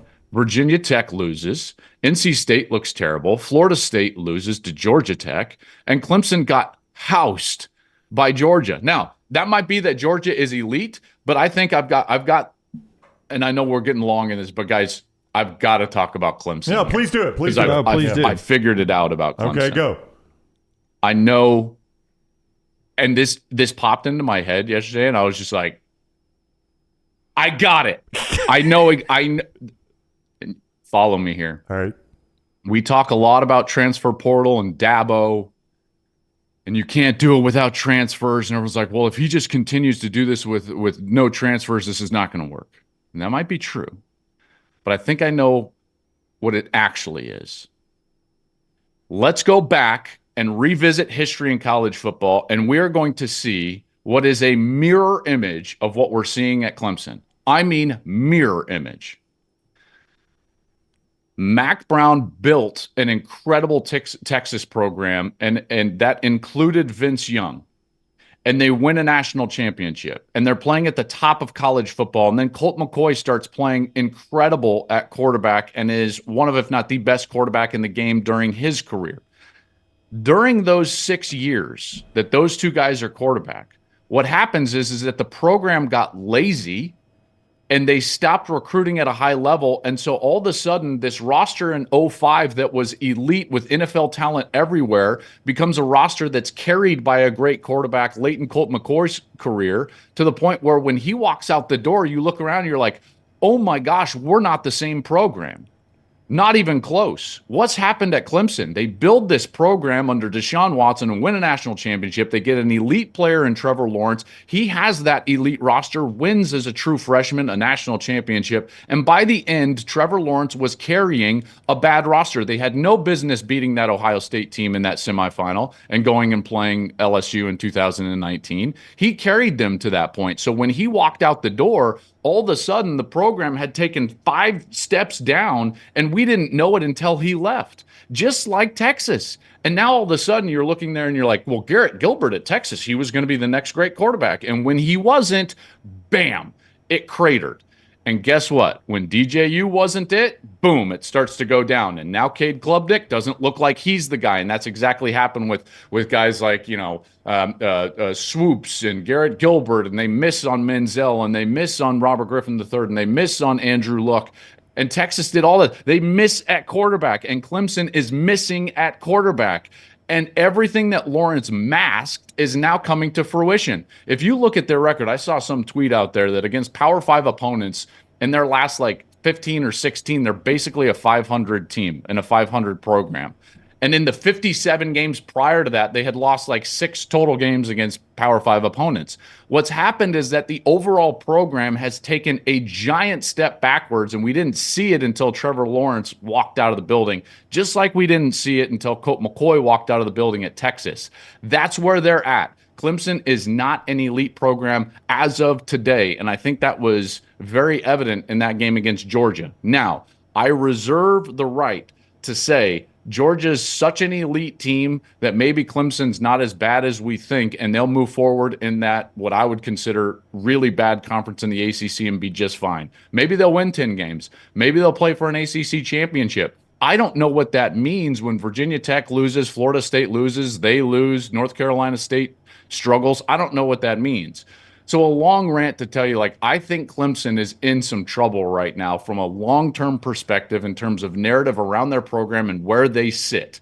They had a great 7-year run, one of the best in history, #1 in the country for 7 straight years. It was just masked and covered up by the fact that it coincided with a great Bama run. So we didn't give it its due. But Clemson had a run that was on par with some of the great runs in the history of the sport: Miami, Nebraska, Florida State, Texas, USC. And then it starts to go down, and guess what? It's really hard to pull yourself back up out of that. And I think that's where they're at. Very well said. All right, Saturday, Big Noon Kick and the Big Noon Kickoff show. Urban Meyer's transition lenses and everything will be right there in Ann Arbor. I don't know why it jumps out at me, but it does, Klatt. It's just the weirdest things that I get hung up on. Texas, Michigan. I'm with you.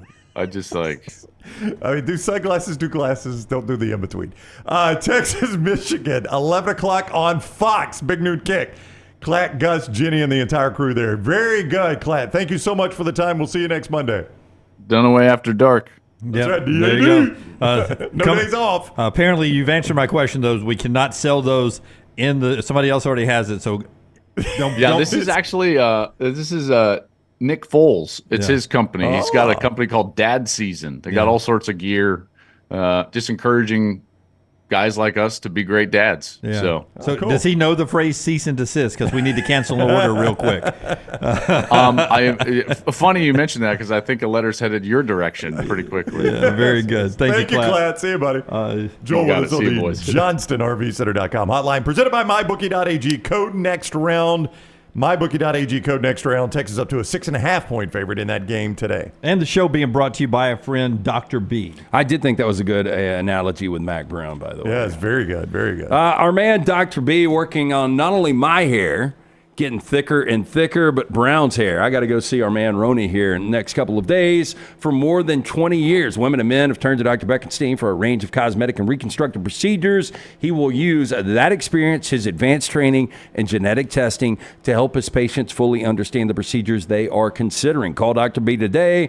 Get that staff to schedule the consultation for you that I got just a couple of years ago. My hair has more than doubled in thickness since then. 205-319-0316. Me and Brownie both doing the non-invasive treatment 3 times a week, 30 minutes each time on the couch. That is it. For more information, t3hair.net. We're still doing the spotlight before we take our next break, so don't go anywhere. Storm Restoration Roofing. They're owned by our buddy Greg from Pell City, 20 years locally owned. He and Andrea, his beautiful wife, own the company. They've raised it to such great quality, A+ rated with the Better Business Bureau, and the most trusted group when it comes to insurance agency. You can call them now on Greg's cell number, 205-542-3531. 542-3531, or look him up on Facebook, Greg from Pell City. Trusted by the insurance agencies, the free no-cost roof inspection is a great place to start. Free no-cost roof inspection. They handle storm repairs, roof replacements, and that free inspection gets you going the right direction. 205-542-3531. Remember, the news conference is coming up at 12, and Brock Heward and Lance today at 1 o'clock. It's a live show on our platform, so set the alerts. Give us a thumbs up while you're there today. On Mondays, we do the stock report. Today, it is brought to you by our great friends at New York Butcher Rockstar. Hit the button, please. The College Football Spotlight. Stock up, stock down. College football stock report.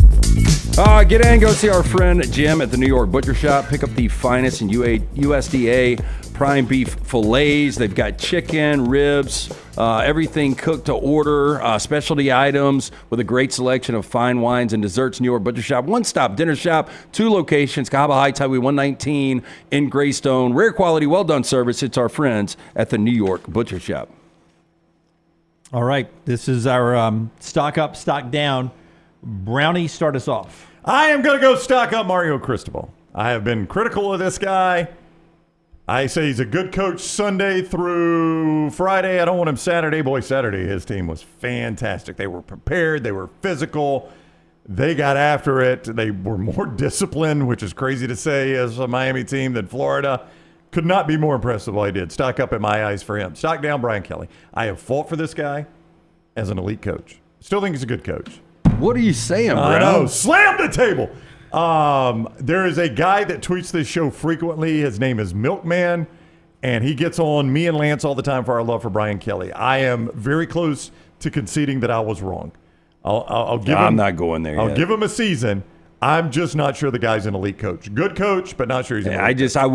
I would stay away from him week 1. I think outside of week 1, Brian Kelly's really good. We'll see. I'll give him the rest of the season, Milkman. It may be an LSU problem week 1. I don't know. If they're 0-5, only 3 of those are on Brian Kelly. Stock up is going to be the USCD. You know, DeAntlin coming in from UCLA. They had a top 20 defense last year. The guys have bulked up. They're playing with a lot of confidence. And I only saw like 3 missed tackles. No, they bulked up, but they slimmed up too. They seemed faster. Yeah, I mean, that side-by-side picture in the broadcast was amazing. Yeah, it's good weight from these guys. So, you know, muscle does tend to build weight, or you gain weight with muscle, and I think that's what you've got. And you've still got a ton of speed on that defense, playing with tremendous confidence. And I thought, like you guys, I thought Nussmeier was really good. Yeah. So for them to go out, hold LSU to a 20 spot when LSU has elite offenses like they did last year and in 2019, to say, and I'm not saying they have an elite offense this year, they've got some playmakers. I think Emery's good. I think Lacey's good.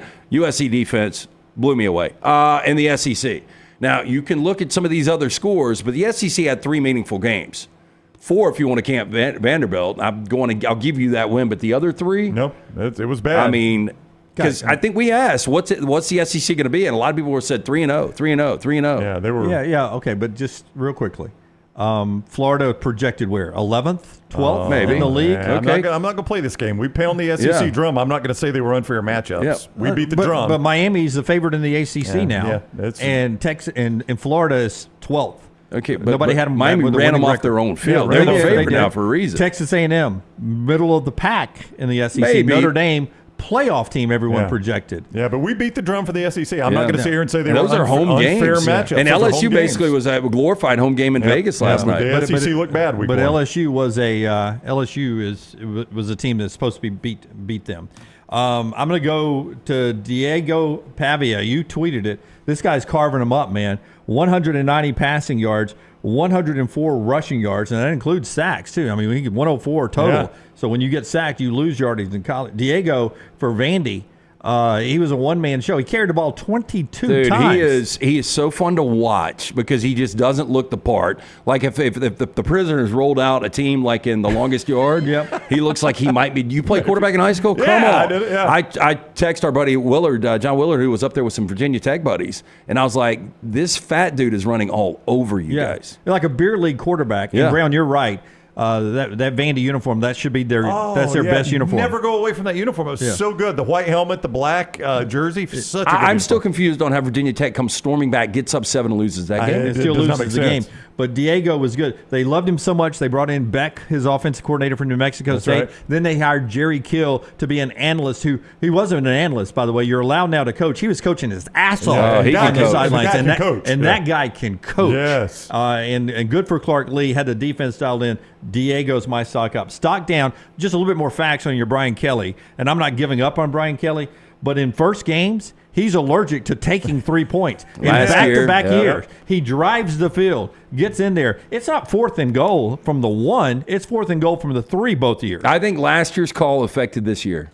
Yeah, he wanted to go and Well, prove I it. think it's just, okay, I'm going to play percentages. I didn't get it last year. We're in the same spot. We're going to go in with a game-defining first opening drive touchdown. If you guys said it looked on the sideline that that LSU's players looked like they were going to win the game, they just knew it.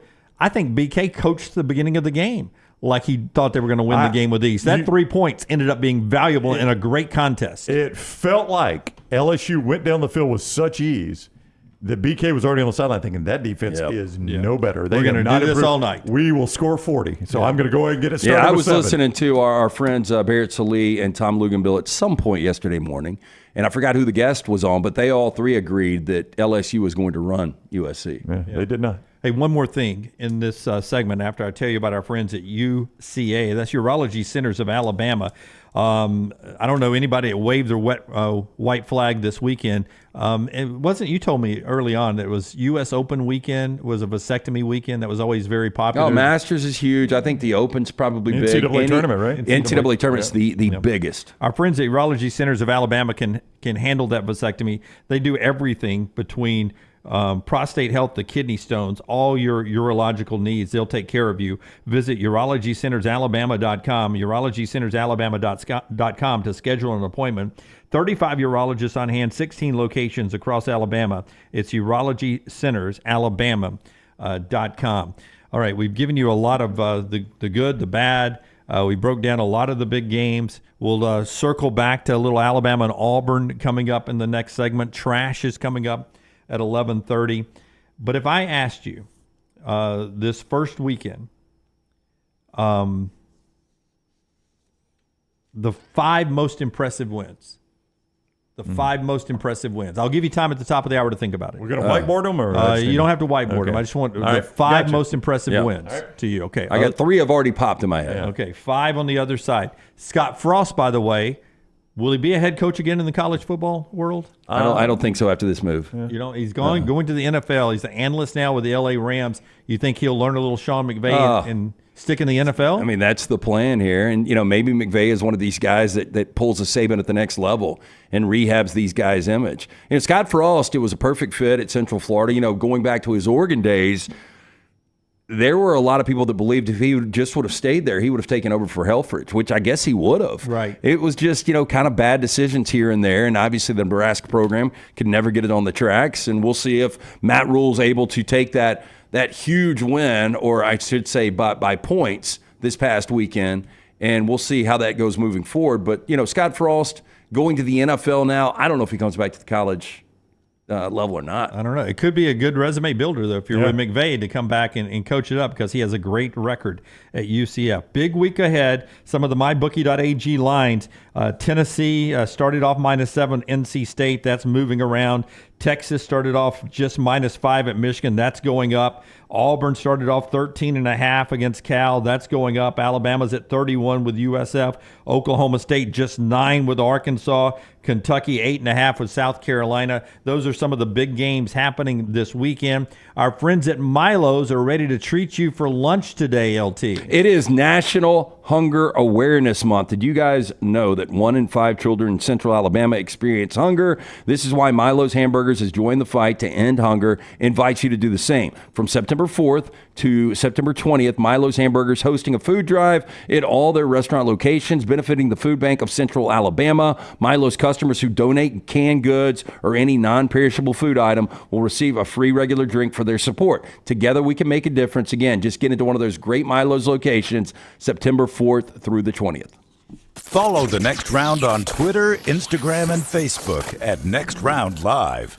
Man, I love a good meal. I'm Jim Dunaway. A good meal is what you get with my friend Sterling at Champy's Chicken on Highway 119 in Alabaster. We're talking great southern fried chicken, wonderful sides, hand-cut chicken fingers, po' boys, and those Mississippi Delta recipe tamales. You got a perfect menu for everybody. Champy's Chicken is perfect for watching the big game, or taking a meal to the lake house, down to the coast, or stay in the restaurant and dine in a great atmosphere. It's all made fresh to order right there on 119 in Alabaster, Champy's Chicken. Buying that perfect home is one of the most important financial decisions you'll ever make, so it's crucial that you have the right partner to help you through the process. Hi, I'm Lisa Zeig, Vice President Mortgage Loan Officer for Bryant Bank, and I'm here to tell you that we are that partner, making it easy to buy with confidence. We offer a variety of mortgage products to fit your unique home buying situation. That kind of hassle-free approach might not be what you'd expect from a bank, but it's exactly what you can expect from us. Give me a call today or visit one of our 18 offices across the state of Alabama and let me show you what banking beyond expectation is all about. Excitement awaits at Barber Motorsports Park for the Fanatec GT World Challenge America, September 6th through the 8th. It's a high-octane weekend you won't want to miss. Witness some of the most iconic sports cars like Lamborghini, McLaren, Porsche, and Ferrari battling it out on the track. Enjoy the beer gardens, kids zone, and don't forget to bring your dog for bark at the park on Saturday. The Fanatec GT World Challenge America, September 6th through the 8th. Kids 15 and under get in free. Get your tickets today. Every day, someone is ridiculed and mocked for the clothing they chose to wear. It's a harsh reality we all must face. But you have the chance to change all of that with one visit to nextround.store. For just a few minutes of browsing, you will observe so many clothing options, from hats to hoodies to t-shirts. Please, for yourself or someone you love, go to nextround.store and embrace the warmth of true attire. This hour of The Next Round is presented by the Birmingham Racecourse Casino, now featuring 7 days of giveaways with your chance to win a share of up to $125,000. The more you visit the Birmingham Racecourse Casino, the more chances you have to win. Hey, there's nothing worse than waking up to a plumbing problem. Don't get caught in a flooded house. Call the guys at Hemp Hill Services. Adam, Chad, and the team at Hemp Hill are the only ones I trust to fix it and fix it right the first time. Hemp Hill Services does it right and always at a fair price. For all of your plumbing, cooling, and heating needs, trust the name that Birmingham has trusted since 1954. That is Hemp Hill Services. Call now, 205-229-2090. That's 205-229-2090. Maybe you follow us on Instagram, Facebook, X, LinkedIn, or TikTok. While we're changing the game yet again, Tyler's Telegrams has been developed exclusively for you. Hi, this is the lovable boy you know as Tyler the Intern. I'm a businessman now. I will come directly to your door and tell you every time a new piece of TNR content drops. For the low, low price of $740,000, you can be notified by me, one of the biggest stars of The Next Round, about that thing you missed. Sure, the rest of those social media services are free, but so is radio, and we all know how well that's trending. Tyler's Telegrams is currently operating exclusively in Bibb County. Other social media platforms are available everywhere. Hey, Lance Taylor from The Next Round to tell you about one of our favorite places for breakfast, lunch, and dinner. That is Hamburger Heaven since 1982. Hamburger Heaven has been serving Birmingham's best hamburgers, cheeseburgers, French fries, hand-spun milkshakes, and sandwiches made fresh to order. All of their ingredients are fresh and prepared daily. This includes their beef, always fresh, never frozen, hand-pattied each and every day. For breakfast, lunch, or dinner, visit any of the 4 locations, Highway 280, Irondale, Gardendale, and Homewood. Want more of the show? Download the app or visit nextroundlive.com for the latest podcast, The Mystery Fifth Hour, our Not For All Ages podcast, The Last Call, and the entire Double Down Media podcast family. All at nextroundlive.com and on the Next Round app. Jim Dunaway, Lance Taylor, Ryan Brown, and Rockstar. Live from the Birmingham Racecourse Casino Studios, The Next Round, presented by Bud Light, is on now. By the way, Upset Alert will be our spotlight tomorrow. 2 people up here either covered or won their game outright, and the other one is not here today. The Brown Bandit is in hiding, I assume. I thought Hawaii was going to win that game. Boy, I tell you, that was, what was it, 10-0 at the half? That's just UCLA. 2 terrible teams. Yeah, UCLA is not very good. Yep. And unlike Northwestern, by the way, their little makeshift stadium there. Oh, it looked awesome. It looked great. No, I thought Northwestern's looked cool. That's what I'm saying. Oh, yeah. That's what I'm Michigan saying. in the background. That was awesome. I thought Hawaii looks bad, but Northwestern looks fantastic. Yep. If I would keep it. That's right. Yeah. If I was Northwestern, they've raised $800 million for the new stadium upgrade. I'm spending that on NIL. I would just put I'm not joking. Hey, look, you I'm get a not joking. Northwestern degree without going to college or without right. going to school. Yeah. We're just going to take this money. We're going to pump it into NIL, make that a really difficult ticket to get, make it like more of a party atmosphere. Yeah. You're right there on the water. That's exactly what I would do. LT. I would That's too. what I was going to say. And I know, Brown, you laugh. You wouldn't spend $800 million on one team. But that would just be your coffers. No, I did laugh when Lance said spend it. I would spend. But I had the same thing. I would spend $8 million a year on a quarterback. Yeah. I would. Yeah, we were the $8 million quarterback school. I'm 100% with you guys. I'd build a really nice stadium on the banks of Lake Michigan. I have the best looking stadium in the world. Yeah, I would just stay right there. They are building it right there in the banks of Lake Michigan. It is. I think they're just redoing Ryan Stadium. Isn't that just across the street from the practice facility? It's going to look a lot different in November, though. It looks beautiful right now. This is that time of year in Chicago. Everybody loves it. Wait till Lake Effect snow's coming off. But it was small, and it just it gave them a home field advantage. I agree with you. This hour brought to you always by our friends at Champy's. Champy's world famous fried chicken. Get by and see Sterling and the crew for another big football weekend. Man, we're already to week 2 of the college football season. If you hadn't had Champy's chicken yet, what are you doing? Tailgating, ready to roll. Lunch today. They're now open down there. That brined overnight, cooked to order fried chicken. Go by there and see Sterling and the crew at Champy's world famous fried chicken. Okay, 5 most impressive wins for the weekend. LT's had 3 popped ahead, so I started first with you last time, Brandon. So I'm going to start with LT now, who all of a sudden has gone all white on me. You pulled something off. I just pulled sweatshirt off. Okay, it wasn't a white T-shirt to start with, right? No. It's white tee underneath. I mean, usually you got a little darker tone here. It's very heavenly over here. This is the way I picture when we're doing our show in heaven. Everybody's going to be dressed in white. Obviously, the 3 that jumped to mind are the 3 we went across with Klatt. I mean, the 3 against SEC. We'll do them in order, though. Okay. Most impressive win for me was USC, just because of how different the defense looked. I agree. And I thought the atmosphere, it was all LSU. They were rowdy. I think the LSU fans also believed they were going to win that game until it was all zeros. I agree with that as well. That would be my number 1. Number 1 for me, too. My number 2, I'm going to go with Notre Dame. Just based on the fact that was Kyle Field, there was so much hype on the game day set. Everybody picked Texas A&M. I liked A&M. It was one of those that, a little bit more public money on A&M. I decided to go with them anyway.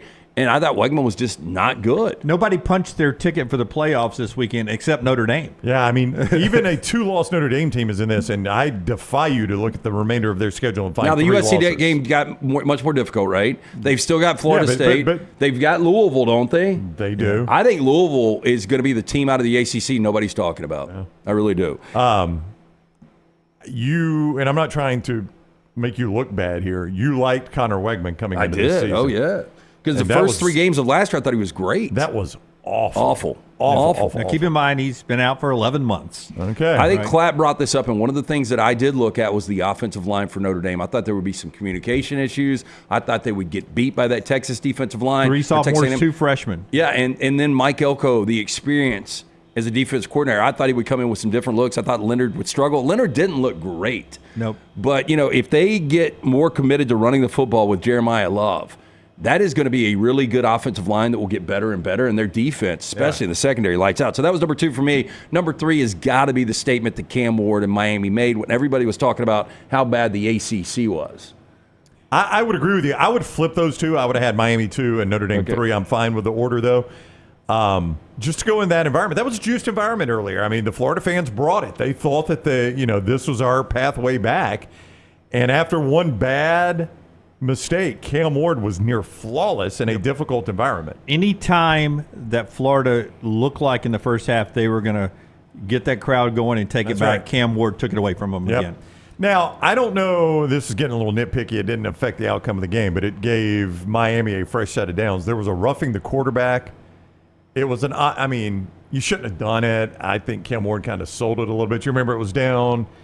They had I think they were about to have to kick a field goal. But again, that was just undisciplined Florida. Miami, that's why I gave Mario a stock up there. Miami was the more disciplined team. And how many times over the years have you watched a game where Miami's discipline has cost them a game?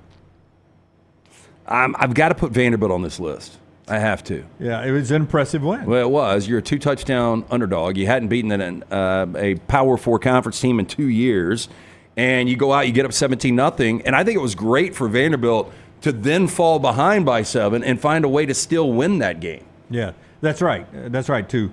To have the lead, lose the lead, but get it back, because most upsets. That game was over. When Virginia Tech went up 7 on that long, deep throw from Jones, I was like, I've still got a shot because I had Virginia Tech minus 13.5. I'm never playing an 11 o'clock game again. I'm just not doing it. I played one. Yeah, but I was like, damn, I still got a shot. There's 4 and change left. I think we might be able to get a backdoor cover here. And then they come right down, score, goes to overtime, and they win the game. My number 5, I might have to go off the board and take UNLV.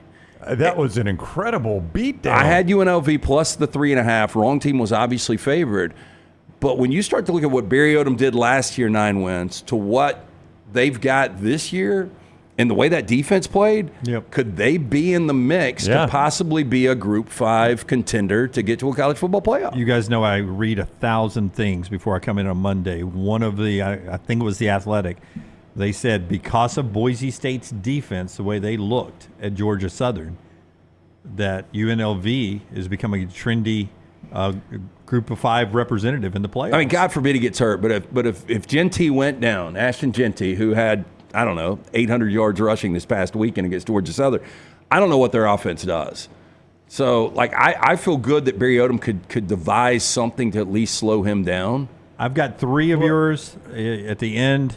I don't disagree with you on the Vandy, and I don't really disagree with you on UNLV. I just wanted to give you guys opportunities to throw some other ones out. I got to throw Georgia in here, guys. I was going to say that. I thought about it. Yeah, we used to do it with Alabama all the time. Don't let them beat you into this. We just accept you that you're going to be good. No, that was a beatdown. Well, that was number 1 versus number 14, whatever you think Clemson is. I heard people saying up till game time, I think Clemson might have a shot. That's right. And they might have a shot. They didn't. Now, at 6-0 at halftime, I was like, damn, they do have a shot. Nothing after 1. I'm like, hey, look at this. Yeah. Georgia did not score 21 in the first quarter. Yeah, you started wondering, where are the playmakers? Where are the playmakers? Yeah, well, you found them in the second half. You know who was really good?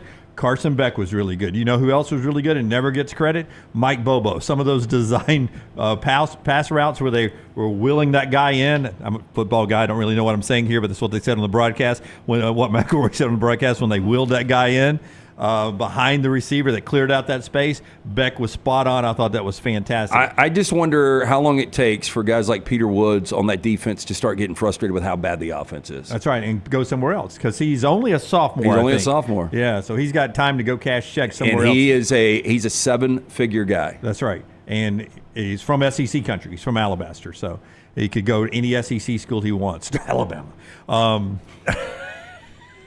You want him back home?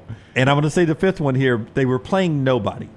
But we talked all summer long that we were going to watch that first game against Chattanooga because we wanted to see who? Nico. We wanted to see Nico. Boy, you saw him. Well, guess what? Now, it was against nobody. Yeah. But even if it was against Air, the kid looked really, really good. Yep. Yeah, I don't care, man. You put him – like if he was playing for Michigan this year, I think they might win back-to-back national championships.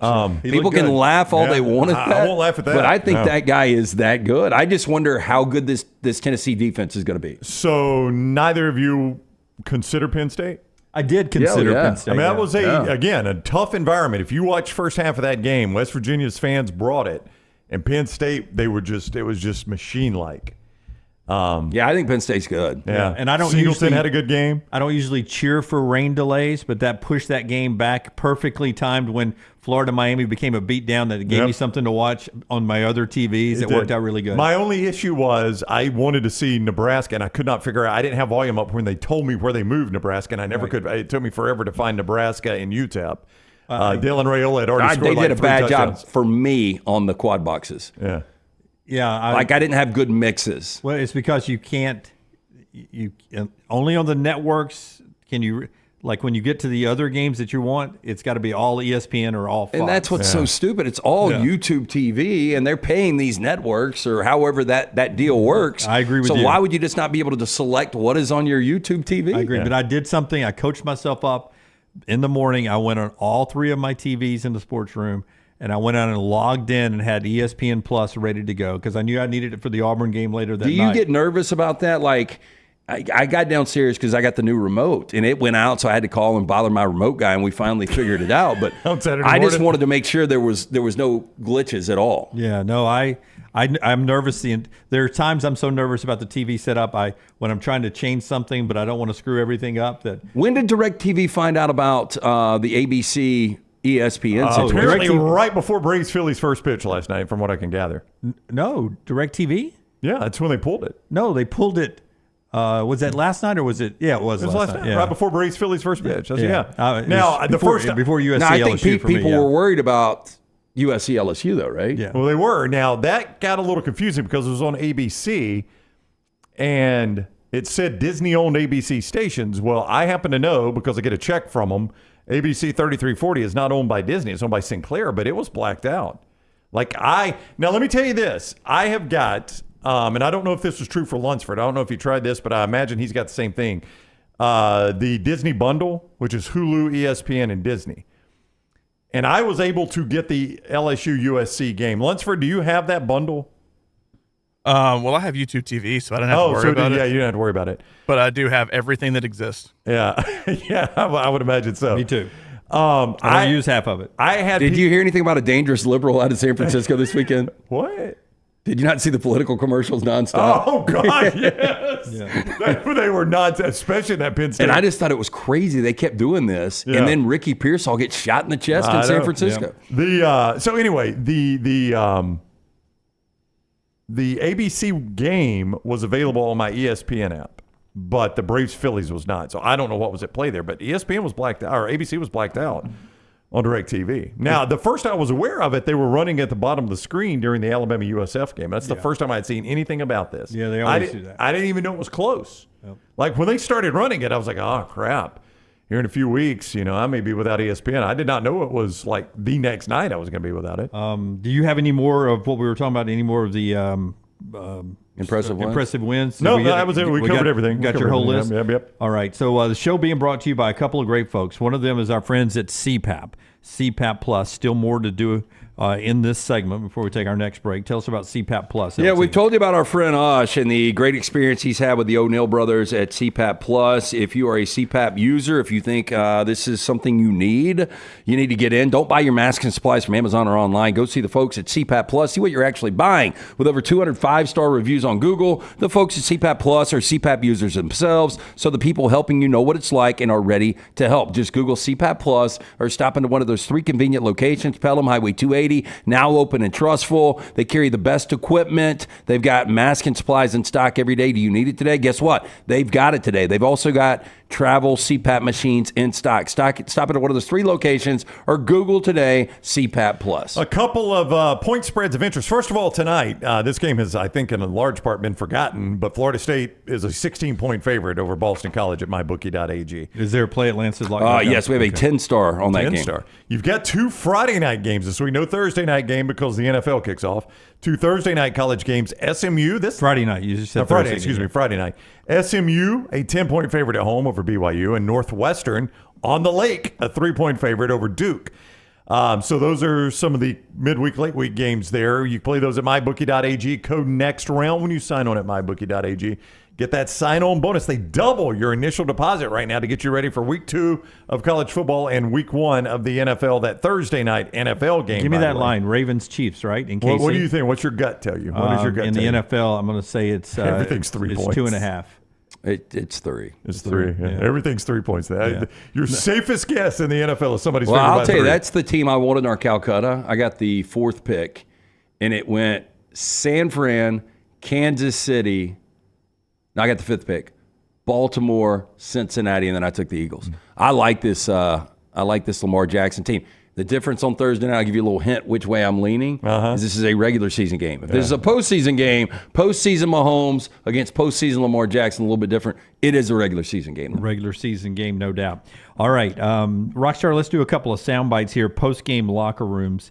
Let's go first, cut number 4, Jalen Milroe talking after the win. I thought Milroe looked very comfortable.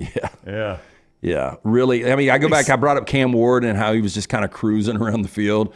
Milroe looked like that as well. I mean, this looks like a guy that has been playing a lot of college football. There were a lot of plays where it looked like, I could pull it down and run it for 20. I'd really like to let this pass play develop and see what I could do. Yeah, what was his knock last year? It was like the second read. Like the second read, intermediate passes. Game was a little too fast. And he was trying to, really calculate and figure everything out. Now he's just playing comfortable football. Yeah, which is really good. Scary. And he's got a weapon now that is being compared to, not size-wise or speed-wise, but the ability to do the same thing to Jamison Williams, so the ability to take the top off of defense in young Ryan Williams. Here's Jalen Milroe. Really good player, really young player. People forget he's 17 years old. And then he's a guy that came in the summertime. But I'm super excited for him because he's a guy that came in the summertime, put his head down and worked, constantly just trying to improve as much as possible as a player. And he did a really good job for us tonight.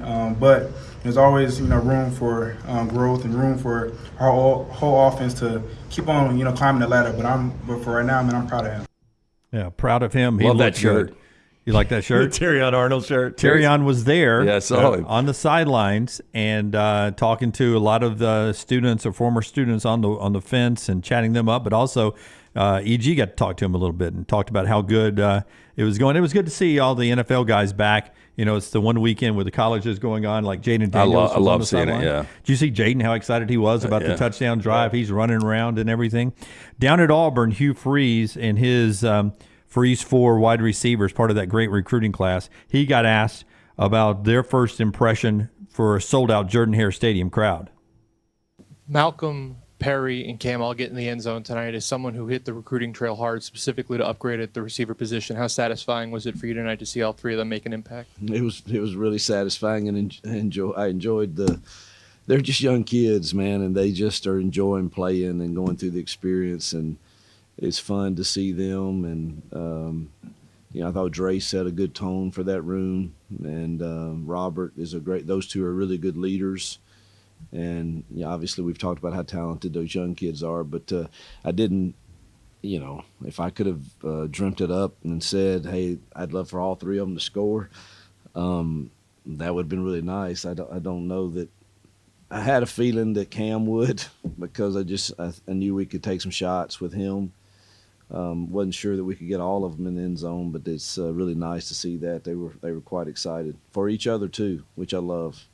We'll hear from Freeze and DeBoer coming up in overtime. We're not done at the top of the hour. Well, I was going to say we were debating which receiver would lead. I think you thought Lambert Smith would be the leading receiver. I said Perry Thompson. I said Cam Coleman. You said Cam Coleman. I mean, that shows you. I mean, it was almost a roulette wheel. You ended up being correct in terms of yardage.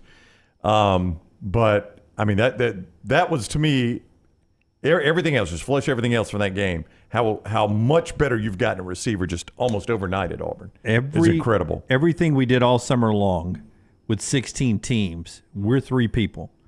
So we would break out Vanderbilt. We would be like, take Vandy out of the other 15 teams. Yeah. Take Vandy out of the other 15 teams. That was my starting point for every SEC thing we did all summer long. 106 days of summer vacation. That's what we did. Clark Lee heard you. Put you on the bulletin board. Right. Here's Clark Lee after his biggest win as the Vandy coach and one SEC fans were clinging to and cheering for against Virginia Tech. I don't know that the script could be written differently for our program because part of the demons of our past are giving into the adversity that you're going to inevitably face in a football game. And when those waves started to crash, we I think in the third quarter lost our cool a little bit.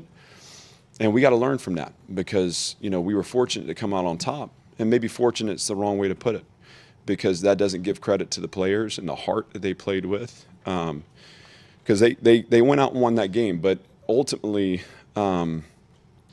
there's going to be so much to clean up. We didn't show up this season to win one game, Gentry. That was the conversation we had on Tuesday. This isn't about one game. It's about having a good season and what a good season requires. This is a marathon, not a sprint, but we are absolutely going to celebrate a tough, hard-fought team win today.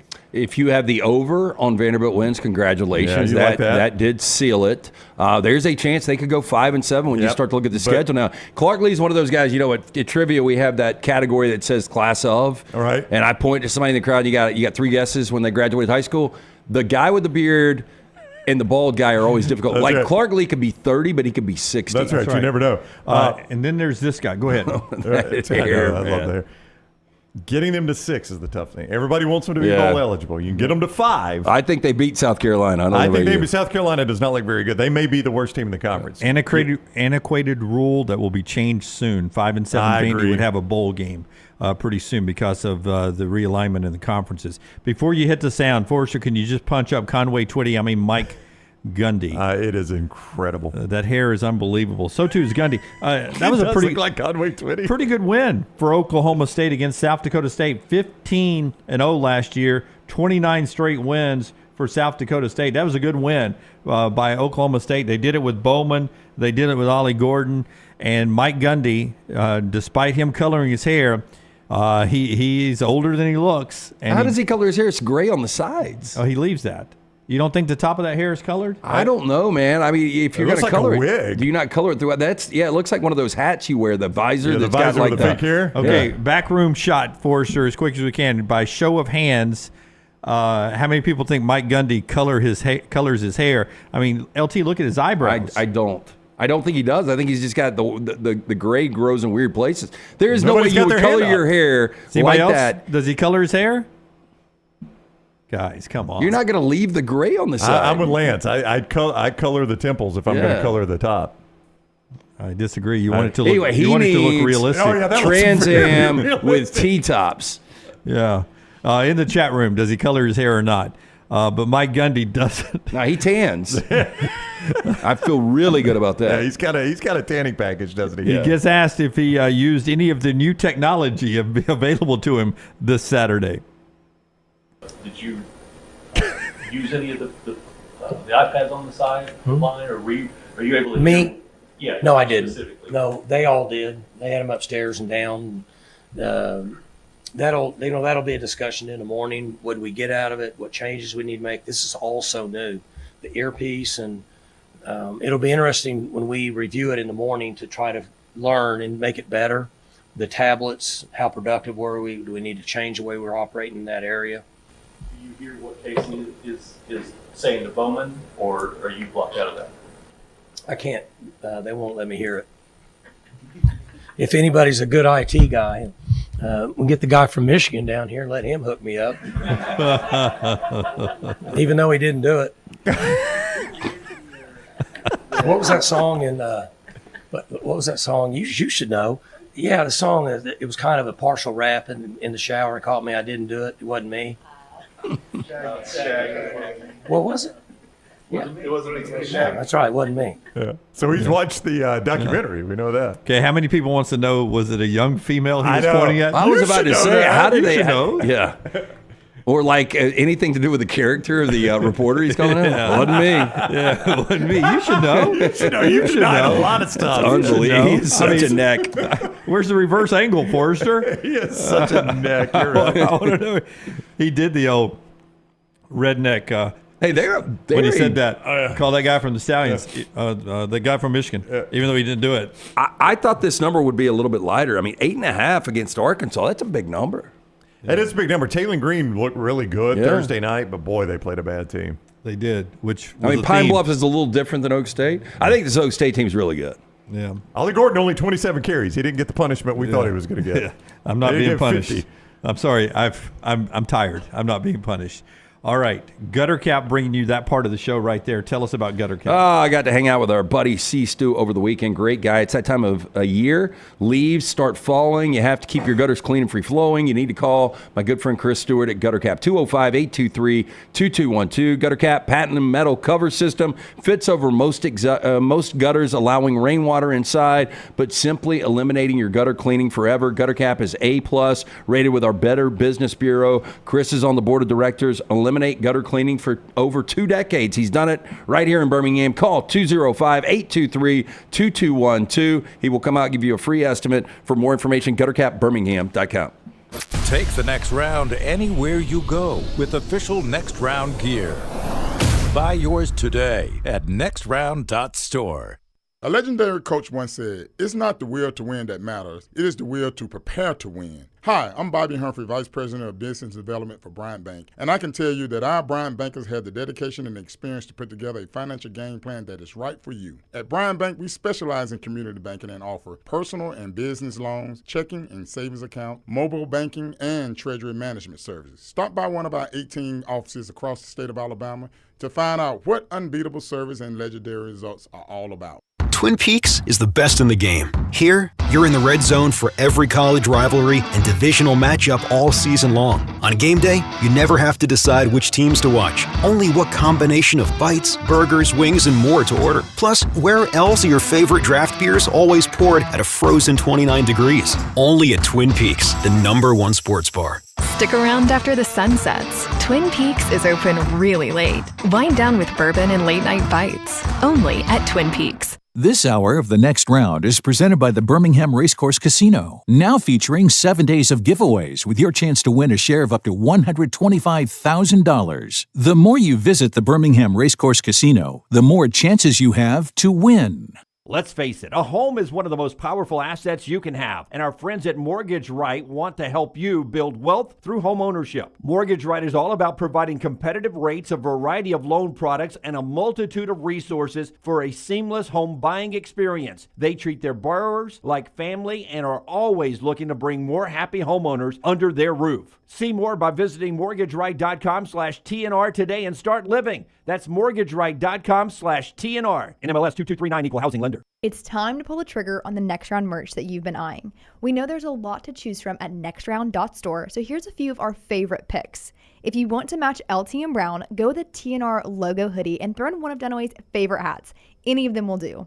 The Backroom's go-to is the classic logo t-shirt, while my personal favorite is the light blue TNR crew neck.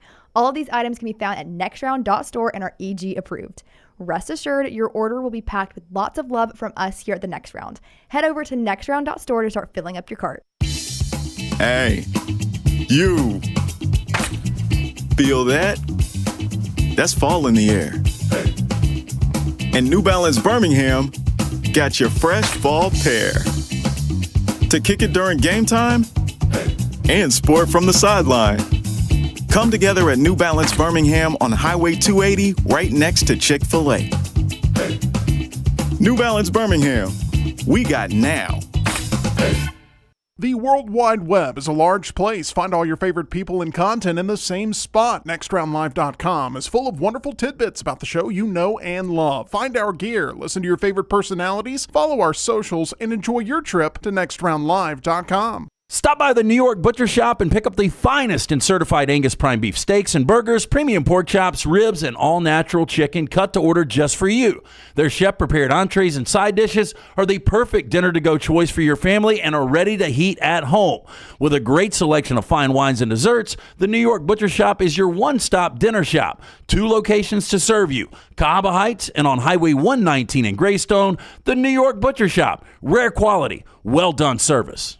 For a great experience in golf, go to Bent Brook, just off I-459 in the Birmingham area. You've got 27 holes where you can play your 18 holes 6 different ways. Open 7 days a week with 5 sets of tees that makes golf enjoyable for any level golfer. You get complimentary GPS on every golf cart, and the AU Victory bent grass greens play as pure as any in the area. Bent Brook continues to improve with upgraded greens and redesigned holes. Book that next tee time right now. BentBrook.com. BentBrook.com.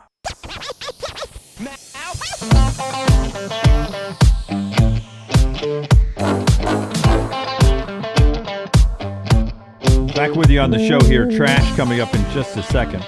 We'll do our upset alert again tomorrow. Always enjoy those. Will the Brown Bandit come and answer for his loss, his opening I have loss? not talked to him. I thought he was on the lake. I have not talked to the Brown Bandit. I don't know. I've never known him to dodge the show. Keep in mind now, he did have a week 0 big-time winner in Georgia Tech. I don't know if you remember last week, but he told you he drained his bank account and the bank account of 2 widows that live in a retirement home. They had no idea, and he drained their bank account and put all of that on Georgia Tech. Well, I heard one of them passed away. So that's unfortunate. Yeah, this past Thursday night, I think she passed away, and why he put the money back in the account, he could have just kept it. That's right. Yeah. Well, we'll see if he's done that. I am going to admit I was wrong about the Gundy hair, I guess. If I get voted down 5-1 on the show right here by 5 other now aging men who could eventually color their hair at some point. You guys all say you recognize Gundy's game, that he is not coloring his hair. So that is dead wood for me. Anybody else mess anything up? Oh, yeah, I messed up earlier. I'm glad you brought this up, Dunaway. I meant to say we need to clean up some dead wood because I said South Florida didn't play Saturday. They did, in fact, play. They beat Bethune-Cookman pretty badly. How could you miss that, That's Brown? on me. That is on me, but it is dead wood. I screwed that up in the very first segment. We couldn't even get one segment in this week before I had dead wood. Well, I was telling Lunceford I need to mess something up so we can talk about our friends at Grace. No, you don't. Who cleans up our dead wood. Hey, let's not forget hurricane season is supposed to be the worst in years. Don't wait to get your tree work done. Protect your house and your family today. Family owned and operated for over 25 years right here in Birmingham. You see that QR code. Scan that right now or go to their website. Visit gracetree.com. Again, I got 4 trees extracted just a couple of months ago. They do a fantastic job. Trusted by nearly every golf course in town in the Birmingham Zoo. There is no competition. Call 205-281-6100. That's 205-281-6100. Or scan the QR code that Scott has put up there or visit gracetree.com. I was just roughly sketching out last night when I was doing show notes on what if I was going to do a running playoff, tracker or something, what my 12-team playoff and who's on the bubble would look like. I think my top 4 right now would be Georgia, Ohio State, Miami 3, Utah 4. Remember, you get automatic bids. Yep. I think that's where I would go there.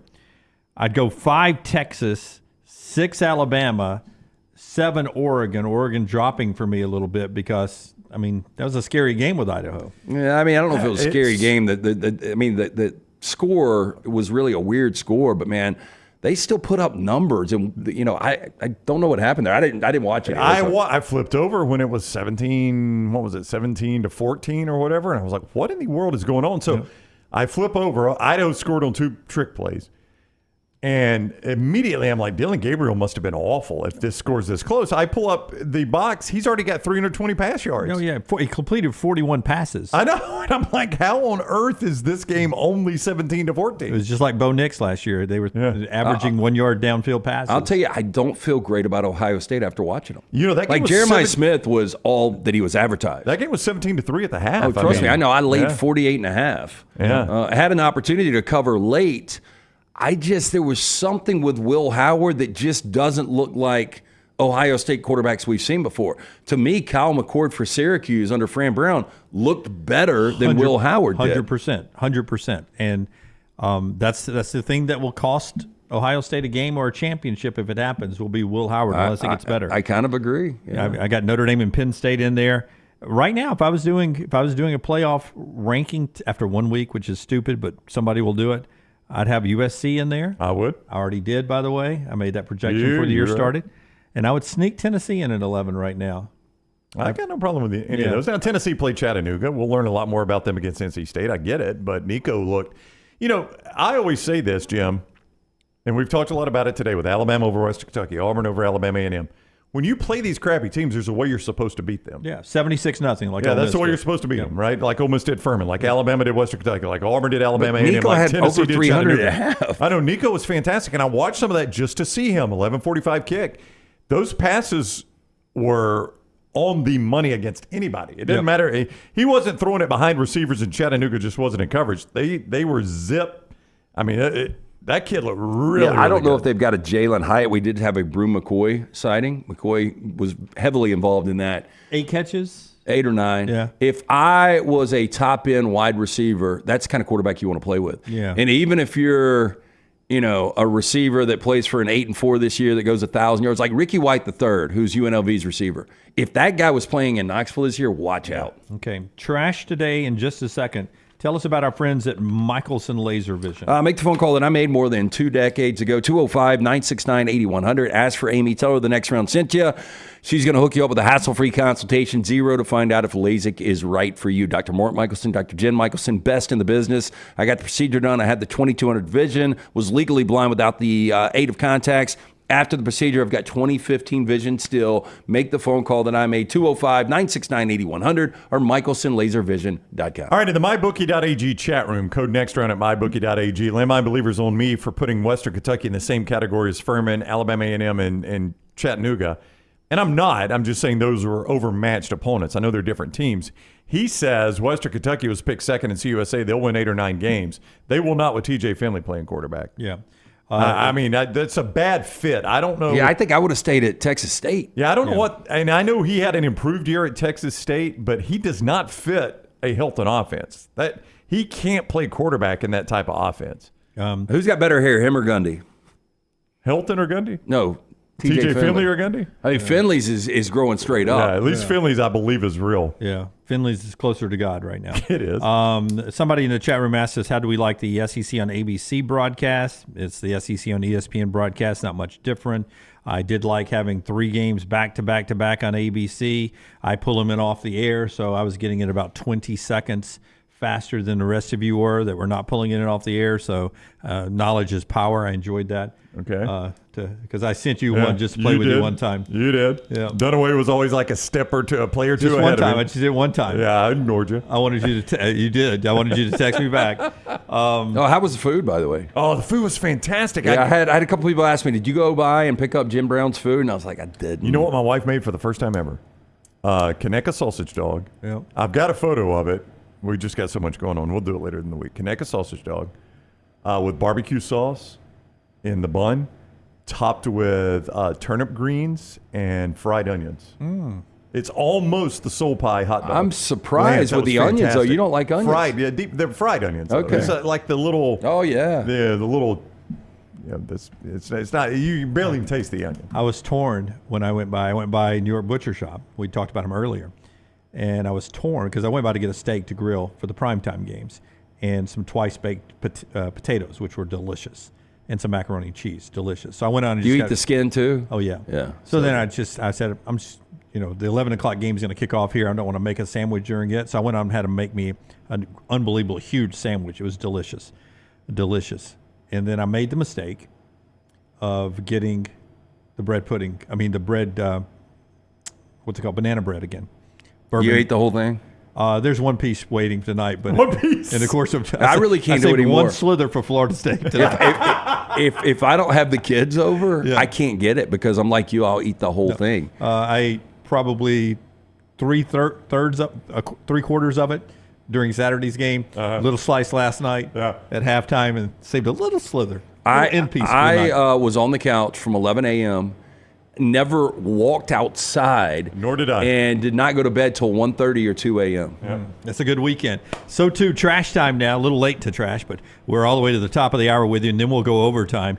It's brought to you by our friends at Mortgage Right. Rockstar Tyler couldn't find the button. No, he hit it perfectly all week long last week. Can you come back off vacation and find that big button? Congratulations, The Cure Rock and Roll Hall of Fame inductees 2019. Are you as excited as I am? By the sounds of it, no. LT's Trash is presented by Mortgage Right. Mortgages done the right way. Brown just showed me a picture of the Kaneka dogs. They look amazing. Now, you've got a fork next to them. Did you have to eat them with a fork? No, that was for cleanup. Okay. I use my potato chips for the cleanup. Yeah, a little bit of the turnip greens falls off. You don't want to waste that. Yeah. Boy, those look delicious. Hey, if you're looking for a new home, our friends at Mortgage Right here to help. No cost or obligation to find out what you qualify for. Go to mortgageright.com/TNR.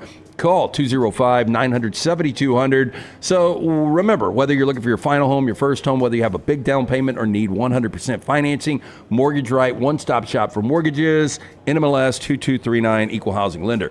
I think we've had a similar story to this, and I just don't understand it. But police in Kentucky looking for a man who has defecated on the same porch multiple times over the past week for no apparent reason. So there's no connection to the homeowner and this guy, and he just keeps coming up taking a dump. Look at this slug. He identified this place as the pee and poop corner, Brown, in your backyard. Yeah, it's just like the dog. The one place he pees in the house, he's always going to pee in that. Is he just place. in his socks? Is it Rockstar? Is he barefoot Rockstar, I think? Those look like socks. So he comes up in socks and takes a dump on this guy's front porch. Baggy britches. Does he ring their doorbell, too? I mean, just let me ask a question. Oh, no, we've got a photo.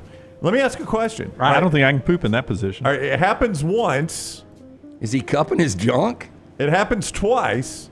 After that, if you're this is a capital offense. After that, if you're on the jury, homeowner just shoots him. I got no problem with it. I honestly, and I'm not saying this for a fact, I have absolutely no problem if you shoot this guy in the head. Yeah, and the head seems excessive, but if I put a bullet, Dunaway, I put a bullet in his chest cavity, are you okay with that? I'd like you guys to start off with a leg. See if he can take a warning. LT, you gotta cup the package there. So in that sitting position, I think, because you've got to have the projection clear the pants at that position. I guess. You're not sitting. So I'll tell you couldn't do that intoxicated, could you? Yeah, and I would no. assume he should be intoxicated if he's shitting on somebody's porch. I don't want to get the telestrator out here, but there's got to be some launch. Yeah, you're right. Coming out that's got to clear those baggy ass. You know pants. what would be best if they had an attack dog and just let that thing go. Now, my doorbell, when the Amazon guy drops something on my front porch, my doorbell asks me if I want to protect it. I don't know how they're going to protect it. I've never said yes. But somehow you can protect So the if somebody drops a pile of shit, you're not going to protect it? No, do I get that alert? Like, do you want to protect this? I think what happens is somehow it sets off an alarm. Is it possible it could be audio? I've never really said yes. That goes, it could be. Louisville Metro Police say they've received 3 different police reports about the alleged porch pooper, they're calling him, who's since gained lots of attention online after doorbell videos of him have been posted on Reddit and Instagram. The homeowner, who did not want to be identified, being targeted by the so-called porch pooper, said he first noticed something was up on Tuesday. Quote, I went out on my front porch that morning, noticed what I thought was cat poop.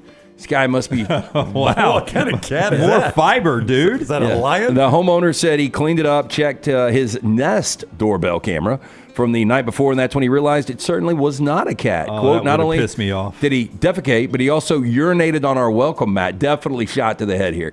Now, the homeowner says he has no idea who the man is or why his porch specifically is being targeted. He said, quote, I have no idea. We're good neighbors. We keep to ourselves. We behave ourselves. I cannot imagine anyone who would want to do this kind of retribution, according to the homeowner. Dude, you've heard EG talk about the people that live above her, right?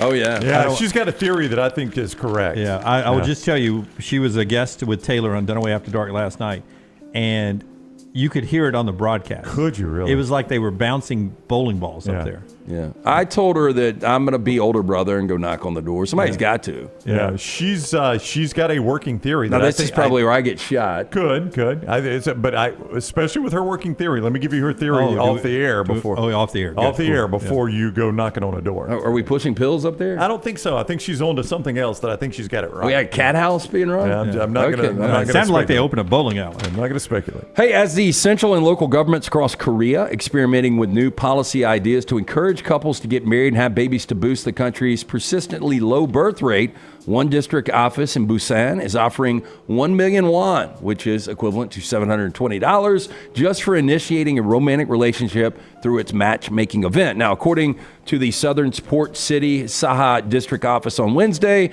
the supplementary budget bill was for its mass blind dating event for a single Korean and foreign men and women. It was passed by the district council recently. Now, the event scheduled for October is intended for young people ages 23 to 43 who live in or work in the district. If a man and woman decide to start a romantic relationship after the event, 1 million won will be given to the couple. If they hold a Sangjeon Rai, or meeting of family members arranged typically before the wedding, the couple will be offered an additional 2 million won. And if they actually get married, they get 20 million won. Show me the won. It's an incentive plan, is what that is, Lance. And apparently. Normally, people react well to incentive plans. Rockstar, I hope we got this next video. Earlier this week, Nathan Zoosby and his crew were on a job site in Victoria, Australia, when a wild visitor entered their midst. Now, it was an energetic kangaroo. Oh, my God. That is not true. Crazy. That's inflatable. That's a balloon. I asked little T, I said, how high do you think kangaroos can jump? She was like, 20 feet. I'm like, hell no, 20 feet. Well, that's pretty high there. I think she nailed it.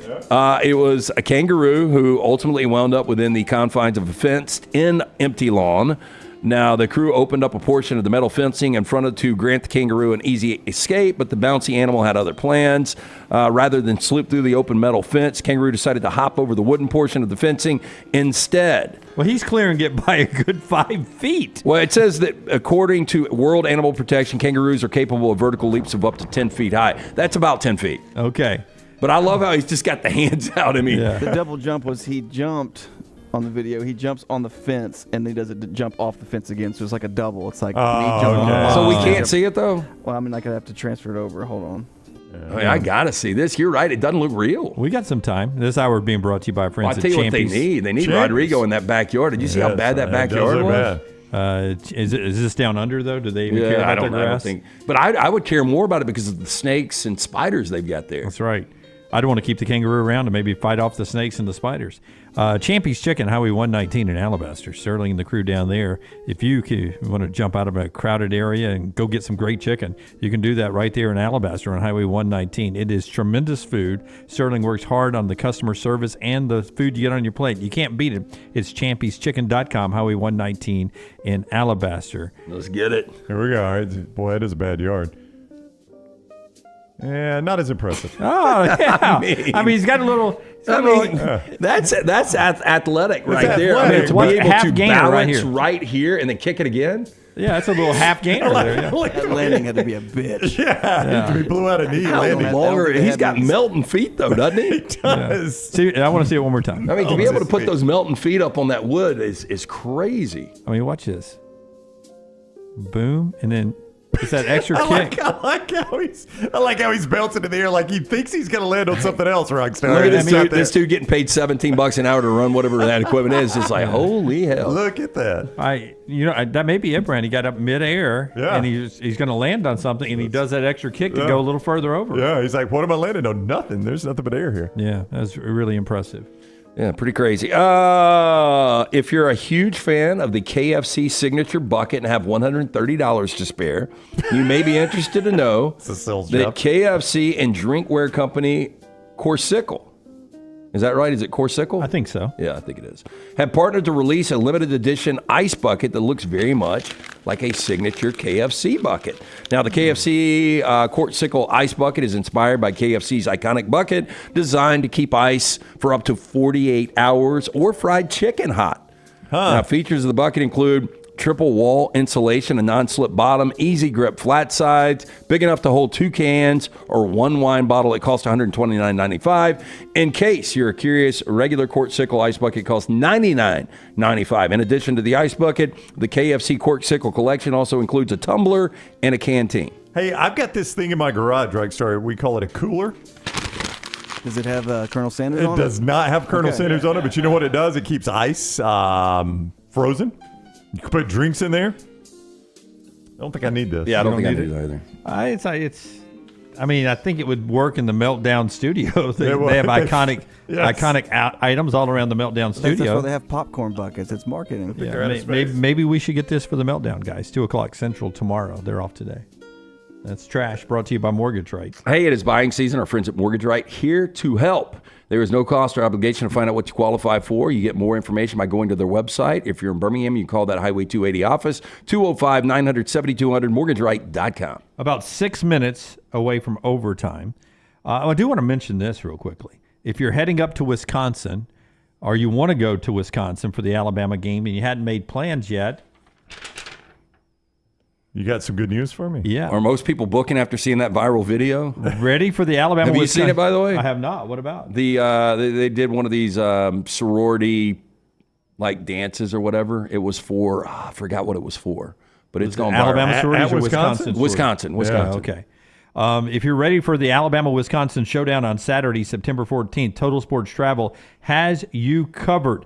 From nonstop charter flights from Birmingham to weekend stays at the Hilton Milwaukee City, they've got it all. Choose from their air-inclusive, hotel only, or air only packages. Any way you want to do that. Again, air inclusive, hotel only, or air only packages. Total Sports Travel has it tailored to your needs. Don't miss out on the ultimate Alabama football experience. Visit TotalSportsTravel.com for pricing and details. That's TotalSportsTravel.com to roll with the Tide to Wisconsin if you want to go to that game. Let Total Sports Travel handle your game day adventure. Don't delay. Book your stay today at TotalSportsTravel.com. Call 877-371-0144 or easily online at TotalSportsTravel.com. These are the folks that Taylor and I used to go to the Final Four. Yeah, Lance used them one year to go to one of the national championship games we did. Clemson and Alabama, right from the desert. Yeah, $206 is your get-in right now for that game. Wisconsin did not look good Friday night. I don't know how much of that you guys got to watch. We talked about it on our Saturday morning pregame show. Lance's namesake, Lance Taylor, the head coach at Western Michigan, they were right in that game in the fourth quarter. Yeah, it was that special teams miscue where they were actually up one and they were getting the ball back with 9 minutes to go in the fourth quarter, and it hit one of the guys. It wasn't even the punt returner, just back turn, one of those fluke things. Wisconsin gets it, scores touchdown, gets 2-point conversion, and that was it. I'm not sure who was upgrading more at quarterback than Miami, going from Tyler Van Dyke the way he looked Friday night to Cam Ward the way he looked Saturday. Speaking of quarterbacks, Jackson Arnold it was Temple, but it was still a game. Jackson Arnold, I thought, looked the part against Oklahoma. I didn't think they looked very good. You know, if you have two scores to me that were a little misleading, it was Oklahoma over Temple. Now, Oklahoma in the first half, their first 3 or 4 drives I thought looked really good, and then I thought they got a little flat, and the same with Ohio State. It's kind of opposite. Ohio State looked lethargic early. Oklahoma looked good early. Oklahoma lethargic late. Oklahoma looked good late. Ohio State did. Blake Shapen, 247, 3 touchdowns, no interception. Also led the team in rushing. Mississippi State beat Eastern Kentucky. Brock Vandergriff was 12 of 18 for 169, 3 touchdowns, 1 interception in a game that is still not done yet. 31-0. They canceled it somewhere in the third quarter. Yeah, I thought that was just your standard Kentucky quarterback line, like 160 passing yards. Did you see they had the delay and they quit serving alcohol? Oh, I did not, but it was a significant. Is that when everybody starts leaving? Yeah. Okay, that's going to do it for me. Was that 2.5 hour delay? Is that what it ended up being? Oh, several. They were. But just to start was 2.5 hours, I think. Lenore Sellers of South Carolina, 10 of 23 for 114 yards passing. Raheem Sanders, 24 carries, 88 yards. Rocket Sanders from Arkansas is there. And then Sellers, 22 carries for 68 yards. And they barely beat ODU 23-19, did South Carolina. They could not even execute the victory formation, which I know South Carolina doesn't win a ton of games, doesn't get to do that a lot. But I don't know if you guys stuck around for the end of that. Shane Beamer had to burn through timeouts just because they were screwing up the victory formation. That South Carolina might be the worst team in the conference after week 1. A couple of quick thoughts at the end. One of them, I know you guys stayed up and watched Washington and Weber State too. A little bit. I just felt sad for Washington, happy for Kalen DeBoer because, Weber State, better tradition probably than Western Kentucky for the level they used to play at. Very few fans there at the game. I think Weber State beat them 3 years ago, did they not? Wasn't that the Jimmy Lake headshot? Yeah, very few fans at the game. Not the same atmosphere even for Western Kentucky that Kalen's at now. And they were coming off of a national runner-up. Thought that looked a little flat for them. So you understand why he would have interest in the Alabama job for that one in that situation there. And then, I want to know what you think about tonight. Boston College and Florida State. We got about 90 seconds here. Give me a quick thought. I know you got to play a play. Yeah, well, I'll just say this. Like Thomas Castellanos last year in this game up in Chestnut Hill was so good. And they really came storming back in the fourth quarter. Florida State ended up escaping 31-29. You wonder where Florida State's going to be, not only mentally but physically coming back from Europe. Georgia Tech, they ended up getting the win and the cover. I don't know how good they really looked. You just wonder where Florida State is going to be mentally coming into this game. Reduced capacity, Doak Campbell, I think it can only hold 50,000. You wonder how full it will be. Did their fans, get deflated after that Georgia Tech loss? I just don't have any confidence in Boston College going in. I think Florida State bounces back here. Yeah. I don't have any confidence in Boston College. It's on last week's sheet, but it's main ABC tonight, or is it ESPN? I believe that's ESPN, if I am not I'll mistaken. tell you right now. I thought it was main ABC, to be honest with you. You want a little Florida update right here? This is interesting. Yes. From Nick De La Torre that covers the Gators. Graham Mertz is in concussion protocol right now. I was unaware of that at the end of the game. I don't know if they ever said that on the broadcast. Well, Lagway came in. DJ Lagway is getting first-team reps in practice this week as long as Mertz is in protocol. You wonder... Is that an easy way to transition? That's what I was about to say. You wonder, is this the easy way to hand it to Lagway to try to save the job? 6:30, Doak Campbell tonight, ESPN. Main ESPN. For that broadcast tonight down there. All right, and that'll wrap up week 1. We'll get a new AP poll tomorrow. And Florida State will drop regardless of the outcome tonight. We'll just see if they drop all the way out, if Boston College shocks the world. All right, we're about to go overtime, so a quick hiccup here at the top of the hour, and then we'll go and listen to Kalen DeBoer in Tuscaloosa and then Hugh Freeze down at Auburn. Don't forget Lance and Brock Heward back live with you at 1 o'clock Central Time for Unlocked. Until next time, God bless you and God bless America.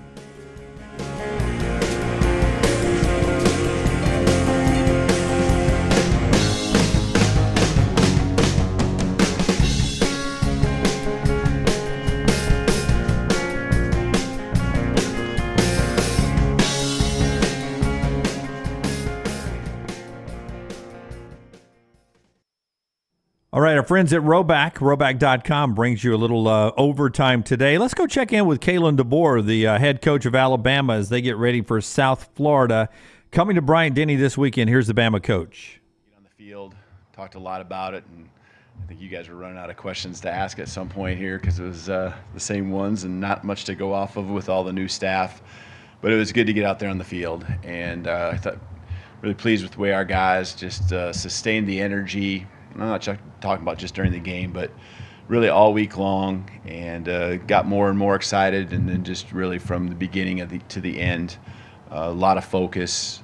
You know, we got a lot of guys on the football field, and really felt like they were all ready to go. And again, never going to be perfect, but and a lot of things we can work on. But I appreciate, you know, just where we're at right now, and it kind of tells us where we're at and what we need to be taking to the practice field here this week. But you know, a lot of different things popped up. I think maybe even a question or two has been asked just about the communication and how that headset thing all went down at the beginning. That was something, you know, you've had crackles and you've had times where it goes down for maybe 3 seconds, but just really having to change things up there, that was new. I think by play 2, we had our left tackle, left guard, and center all out of the game for play 2. So some interesting moments in there, but you know, just guys really worked through it, just keeping their poise. That includes coaches, you know, Coach Sheridan having to come down from the press box and then go back up and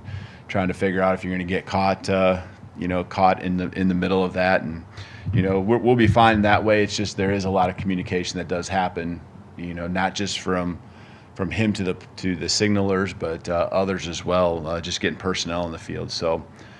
We were fine. We were fine. It's just different than the normal protocol. So I think you know, red zone, different parts of the game that we really excelled in was good to see. 4 for 4 offensively. Took a knee there at the end, and then defensively, you know, not giving up any scores on 2 attempts when they got in the red zone. The 2 takeaways early with Keon were really big with the momentum. Really. You know, got the crowd going in kind of about 10 or 15 minutes, whatever it was, where we take the field and everyone's ready to go, and then all of a sudden that delay in the action. So Keon's takeaways and a sack there early really got that momentum and energy back to our whole football team. So really pleased with where we're at week 1 and looking forward to making those big steps that I think usually exist going from week 1 to week 2. I think go start on the front here, right, Nick? Yeah, 2 if I can. First, what did the prognosis show for Caden Proctor? And also, when you watch the film of the offensive line, what did you see in terms of things you really liked and things to improve on? Sure. You know, Caden's got a shoulder situation there. It's one that we will be able to manage, and so that's a positive. And it was just something as we go through the week that we'll just continue to evaluate, and you know, it probably won't be something early on here we'll be rolling with, but as the week goes on, be something we can continue to evaluate and be hopeful for. When it comes to the offensive line and this, the way they executed it, I give Elijah a lot of credit. Has maybe played just a couple practices early in camp at left tackle, and for the most part was at right tackle. And I think he and Book took some pride in really trying to have a great game there and kind of rise up in the midst of that adversity. There's the big touchdown to Justice where we pulled both the right side, right guard, right tackle. That was fun to see because I thought there was some physicality on the front side, and then the pull doing a good job of adapting to what the defense was doing, and the trust that I think exists is probably something that's undervalued. The trust from the first puller to the second puller, and also the second puller to our tailback with Justice carrying the ball. So, that comes through repetition. That comes through talking about it. Protection-wise, they got to us early. With this one sack, but for the most part, I think our quarterbacks really felt comfortable back there. There was times where we picked up the protection, and I know Jalen had that explosive run there when we were deep in our own territory. That's, a tribute to the offensive line and our tailback all doing their jobs, Jalen trusting it, and when the seas parted, kind of abort the pass attempt and go take off and use your legs, and that's what I love to see from him on that play. Stay on the right, Charlie. You've mentioned how you watched all of Jalen's games last year. Just how did you see him progress after the South Florida game over the course of the season last year? How did he? Okay, I see. From last year's game at this point, yeah. I thought being decisive at the end of the season was something that I was really, wanting to make sure he carried over. Just playing ball, finding ways to move the chains. You get so caught up in this play, you're supposed to read it right to left, or you're supposed to read the safety, and there's so many things with checks. And then there's a point where you just got to go play ball. And I think that that's something that he just got more and more accustomed to, and I felt like that was what he did on Saturday. There wasn't a lot of opportunities. He didn't take that many snaps. He threw it less than 10 times, and so not a big sample size there. But when he did have those opportunities, I thought he took off. I love the touchdown pass to K-Law where he stepped up, was decisive, had his eyes downfield. He can run with the football, but hit the eyes of the defense being on him, flipping it out there and making a really accurate pass. And again, those are things that are undervalued. K-Law being able to attack the ball and hit it on the run, kind of having a feel of where the defense was at. There's people at his legs, K-Law's legs. And so that's the difference between a 6, 7, 8, 10-yard gain and a touchdown. So just little subtleties like that, I think, were things I was impressed with Jalen. And, couple times here and there. You only had 2 incompletions, and so you're really getting down to what can we have done on those 2 incompletions. Communication, just always trying to make that better. I thought it was really good, but always trying to make it better. Communication to the line, all the way across the board. Coming on the sideline, I really enjoyed getting with him on the sideline. Thought he was really locked in. The iPads and all of that.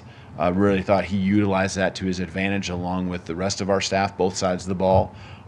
Really kind of a game changer when you look at it, and getting that instant feedback, that instant information to confirm what you thought happened and be on the same page and be able to move forward. So, again, some good steps, obviously early in the season.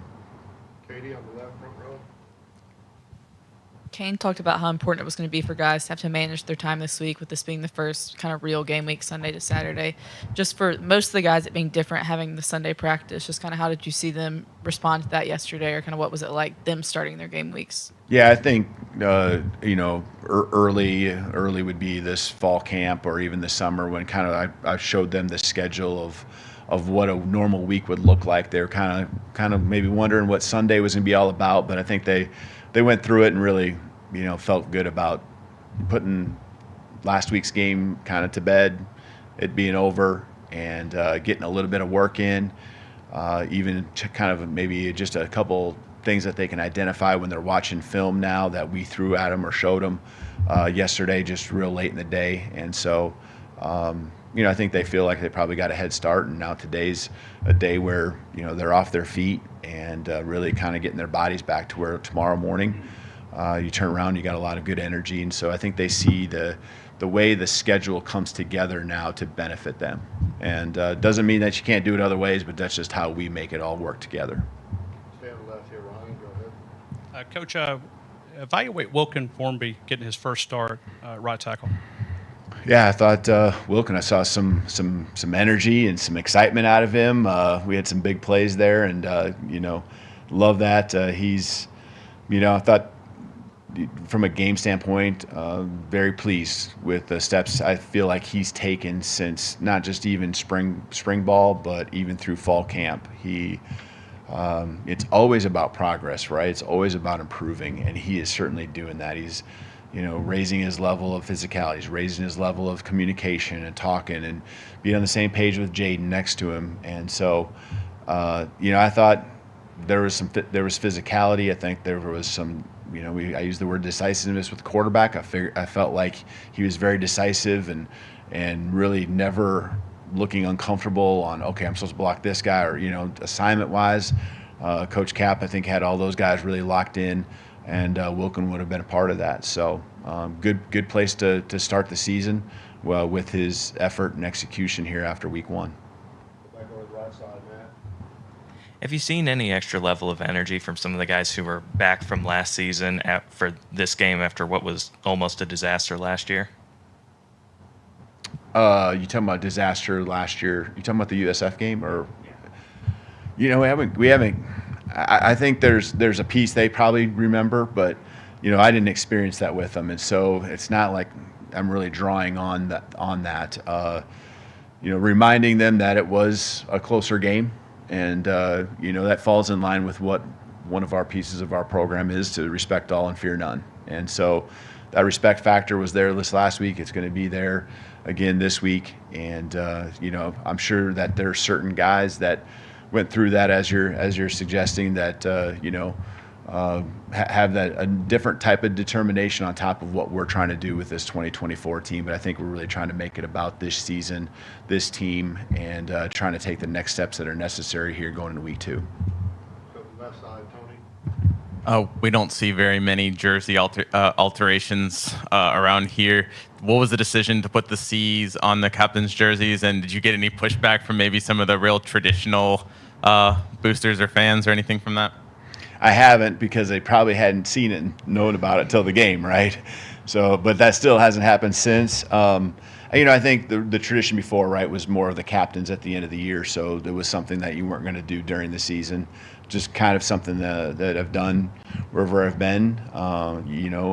We have a unity group, a leadership group. Met with them real briefly here this morning, and just kind of going over the whole week, the weekend, anything that they just wanted to add, where they felt we were at with our mindset in particular. But then you have your captains, and I know I mentioned before that I thought the team did a great job, and I think it's an honor to be a captain. And along with that, I've always liked to have understood through the C on the jersey, which I think is really cool for those guys to be able to wear. Stay on the left side with Steven.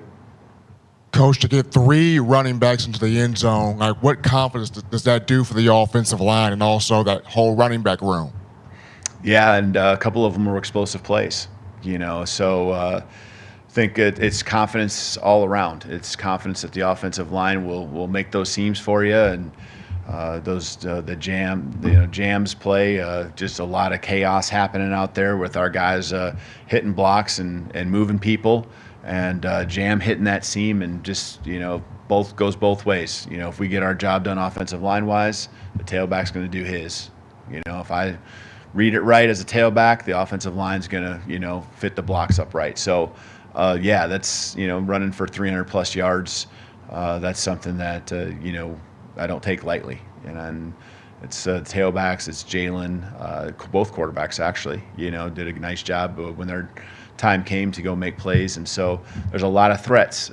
People, I think, have talked a lot about our threats on the outside and, how that's going to look, and that will continue to evolve as we get more opportunities to throw the ball. But it all, the game was meant to be played one way. You wear pads for a reason. It's because it's a physical game, and so running the football is really important. We got two in the back room on the right. Let's start with Jamie, and then we'll go to Ryan. Hey, Coach, did Saban reach out to you after the game? And if so, what did he say? And also, I know the priority is on the game itself, but how much are you looking forward to the Saban Field dedication? Yeah, it's we talked actually before the game. He gave me a call on Thursday, and that was really cool for the guys.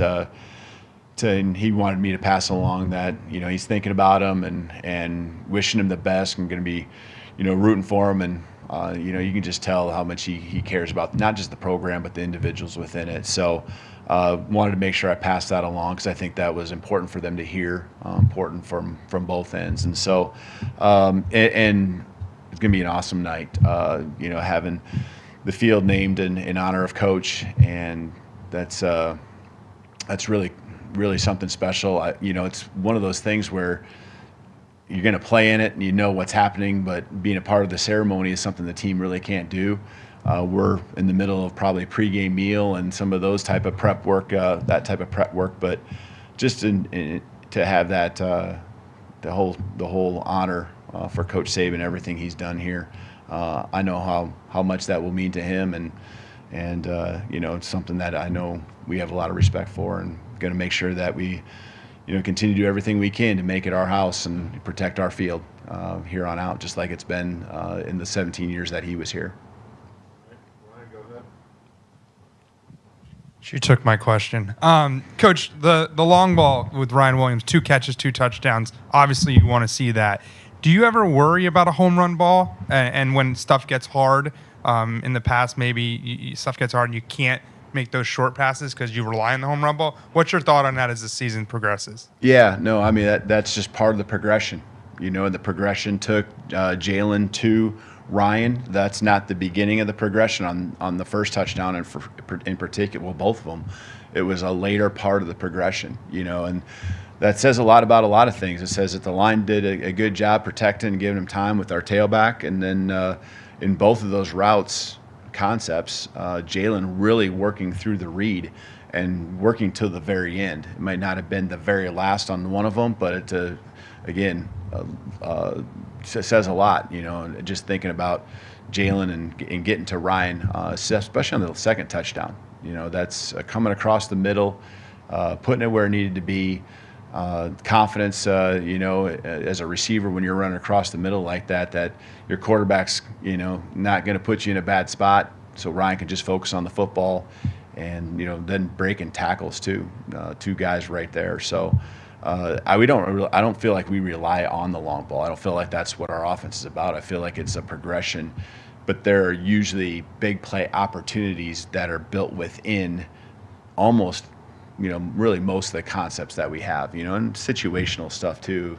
You're trying to move the sticks and you only need a few yards. Maybe there's not as many balls that are going to go down the field. That's just situational awareness for our quarterback and also our play caller. But we want that. We want that threat. We want the defensive coordinator, the defensive side of the ball that we're facing, to always be fearful of someone could get down the field behind them, and that helps us stretch both horizontally and vertically the coverage that we're seeing.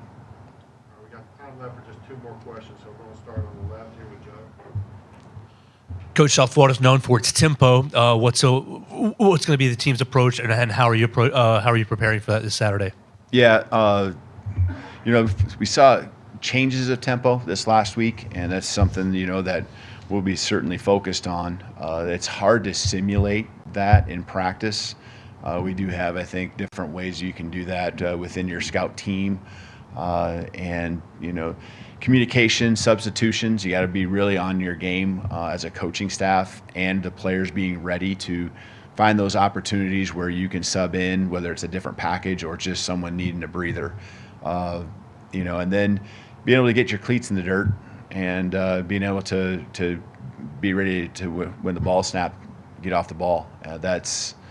that's, I think, when we were, which was most of the game, able to do that, we got a consistent pass rush and really felt like we executed well. There was a couple times where we didn't have that, and we recovered. We kind of overwhelmed them sometimes this last week, but we need to make sure just we're always ready to play. And you need to get that first step on guys, and so that's what a tempo is trying to do. It's trying to catch you off guard. It's trying to not let you play fast or tire you out. And Coach Womack, he's seen it. And he's very experienced. So is our staff. They'll all do a good job of preparing the guys this week. Ariel, all in the back. Coach, after you post a shutout win, both sides of the ball doing their jobs, but I wanted to ask you about the specialists and what did you think about those guys on how to continue growing, specifically with the punt and kickoff return? Yeah, that was, Burnup's just had a really good fall, all in all, and it did not surprise me that he was over 50 yards per kick. Did a nice job all night long. The snaps were all really good. Made all our kicks, the coverage units and everything. Got more touchbacks even as the game was going on. So I think our guys just got more comfortable. That was across the board, but it's specialists, especially the new ones that are, the kicking piece that maybe haven't played in Bryant Denny before. Those guys getting more and more comfortable. Those are valuable reps for them. So even just extra points and just feeling what it's like, the depth perception and all that comes along with each stadium. But, there should be a home field advantage piece to playing in your own. So all that stuff I thought was done at a high level. And so, they've worked hard for it, and we expect big things out of them all year long. All right, thank you. Awesome. Thank you. Roll Tide. All right, that's Kalen DeBoer there with his comments this week, coming off his first career win as the head coach at Alabama. And everybody, despite the torrential downpour pregame, seemed to have a good day. It'll be different this week. They'll have a good time, but there'll be other things to do pregame other than watch Kalen DeBoer's first rain-soaked Walk of Champions. It's Nick Saban Field dedication game coming up. And it'll be, I think you'll get a couple of times possibly to see Nick Saban honored on Saturday. I think they will do something outside, and because there's some signage outside, and then maybe do something on the inside. And so don't worry about, having to rush around to make sure you get that one particular moment. I think you'll get a couple of times to see Nick Saban this weekend. But the thing is, be in the stadium and say thank you to the coach this weekend. Yeah, I mean, were you a little surprised to see him make it all the way back from game day for this first game? I didn't know that would be the case. You're not going to want to know what I was surprised about. No, just tell me. I was surprised at the very end of game day live. Yeah. His mic's still hot and coach is dancing around as a leprechaun, and McAfee has his shirt off and he's hugging Nick as a sweaty 3-hour show. Mel Nick says, I didn't know all this went on. And this is so much fun. Yeah. And he generally meant it. And then when he was sitting there with Terry, you could just tell he was laughing. And he got up and went and talked to Malachi and Terry on in his booth there. And he's had his daughter and some friends there up front. Dude looks happy. No, I would agree 100% with you. He looks very, very happy. I didn't know how retirement would treat him. Like, me either. You worry about these extremely driven guys that have poured their entire life into college football. And I didn't know how retirement would treat him. Retirement seems to be fitting him pretty well, don't you think? A lot of smiles, seems at ease, seems comfortable. I think retirement has fit him. I mean, just look at the commercials he's doing. You know, the Verbo commercial, hilarious. The Home Depot commercial, the Fishing with Dion. Yeah. I mean, he is living life retirement, and I didn't know how that would fit him. It has fit him very, very well, it appears. All right, I'm being told in the back, no Hugh Freeze today. We'll have some of Hugh Freeze's sound tomorrow on the show, the best of the best. So we'll get to that coming up tomorrow on the show. Don't forget, coming up at 1 o'clock today. 1 o'clock today, we'll go unlocked with Brock Heward and Lance Taylor. Our overtime today brought to you by our friends at Roback, roback.com. Promo code TNR20. TNR20 gets you 20% off. The discount there on your initial purchase is our friends at Roback. Roback.com, TNR20. We'll see you tomorrow at 9 a.m. Central Time.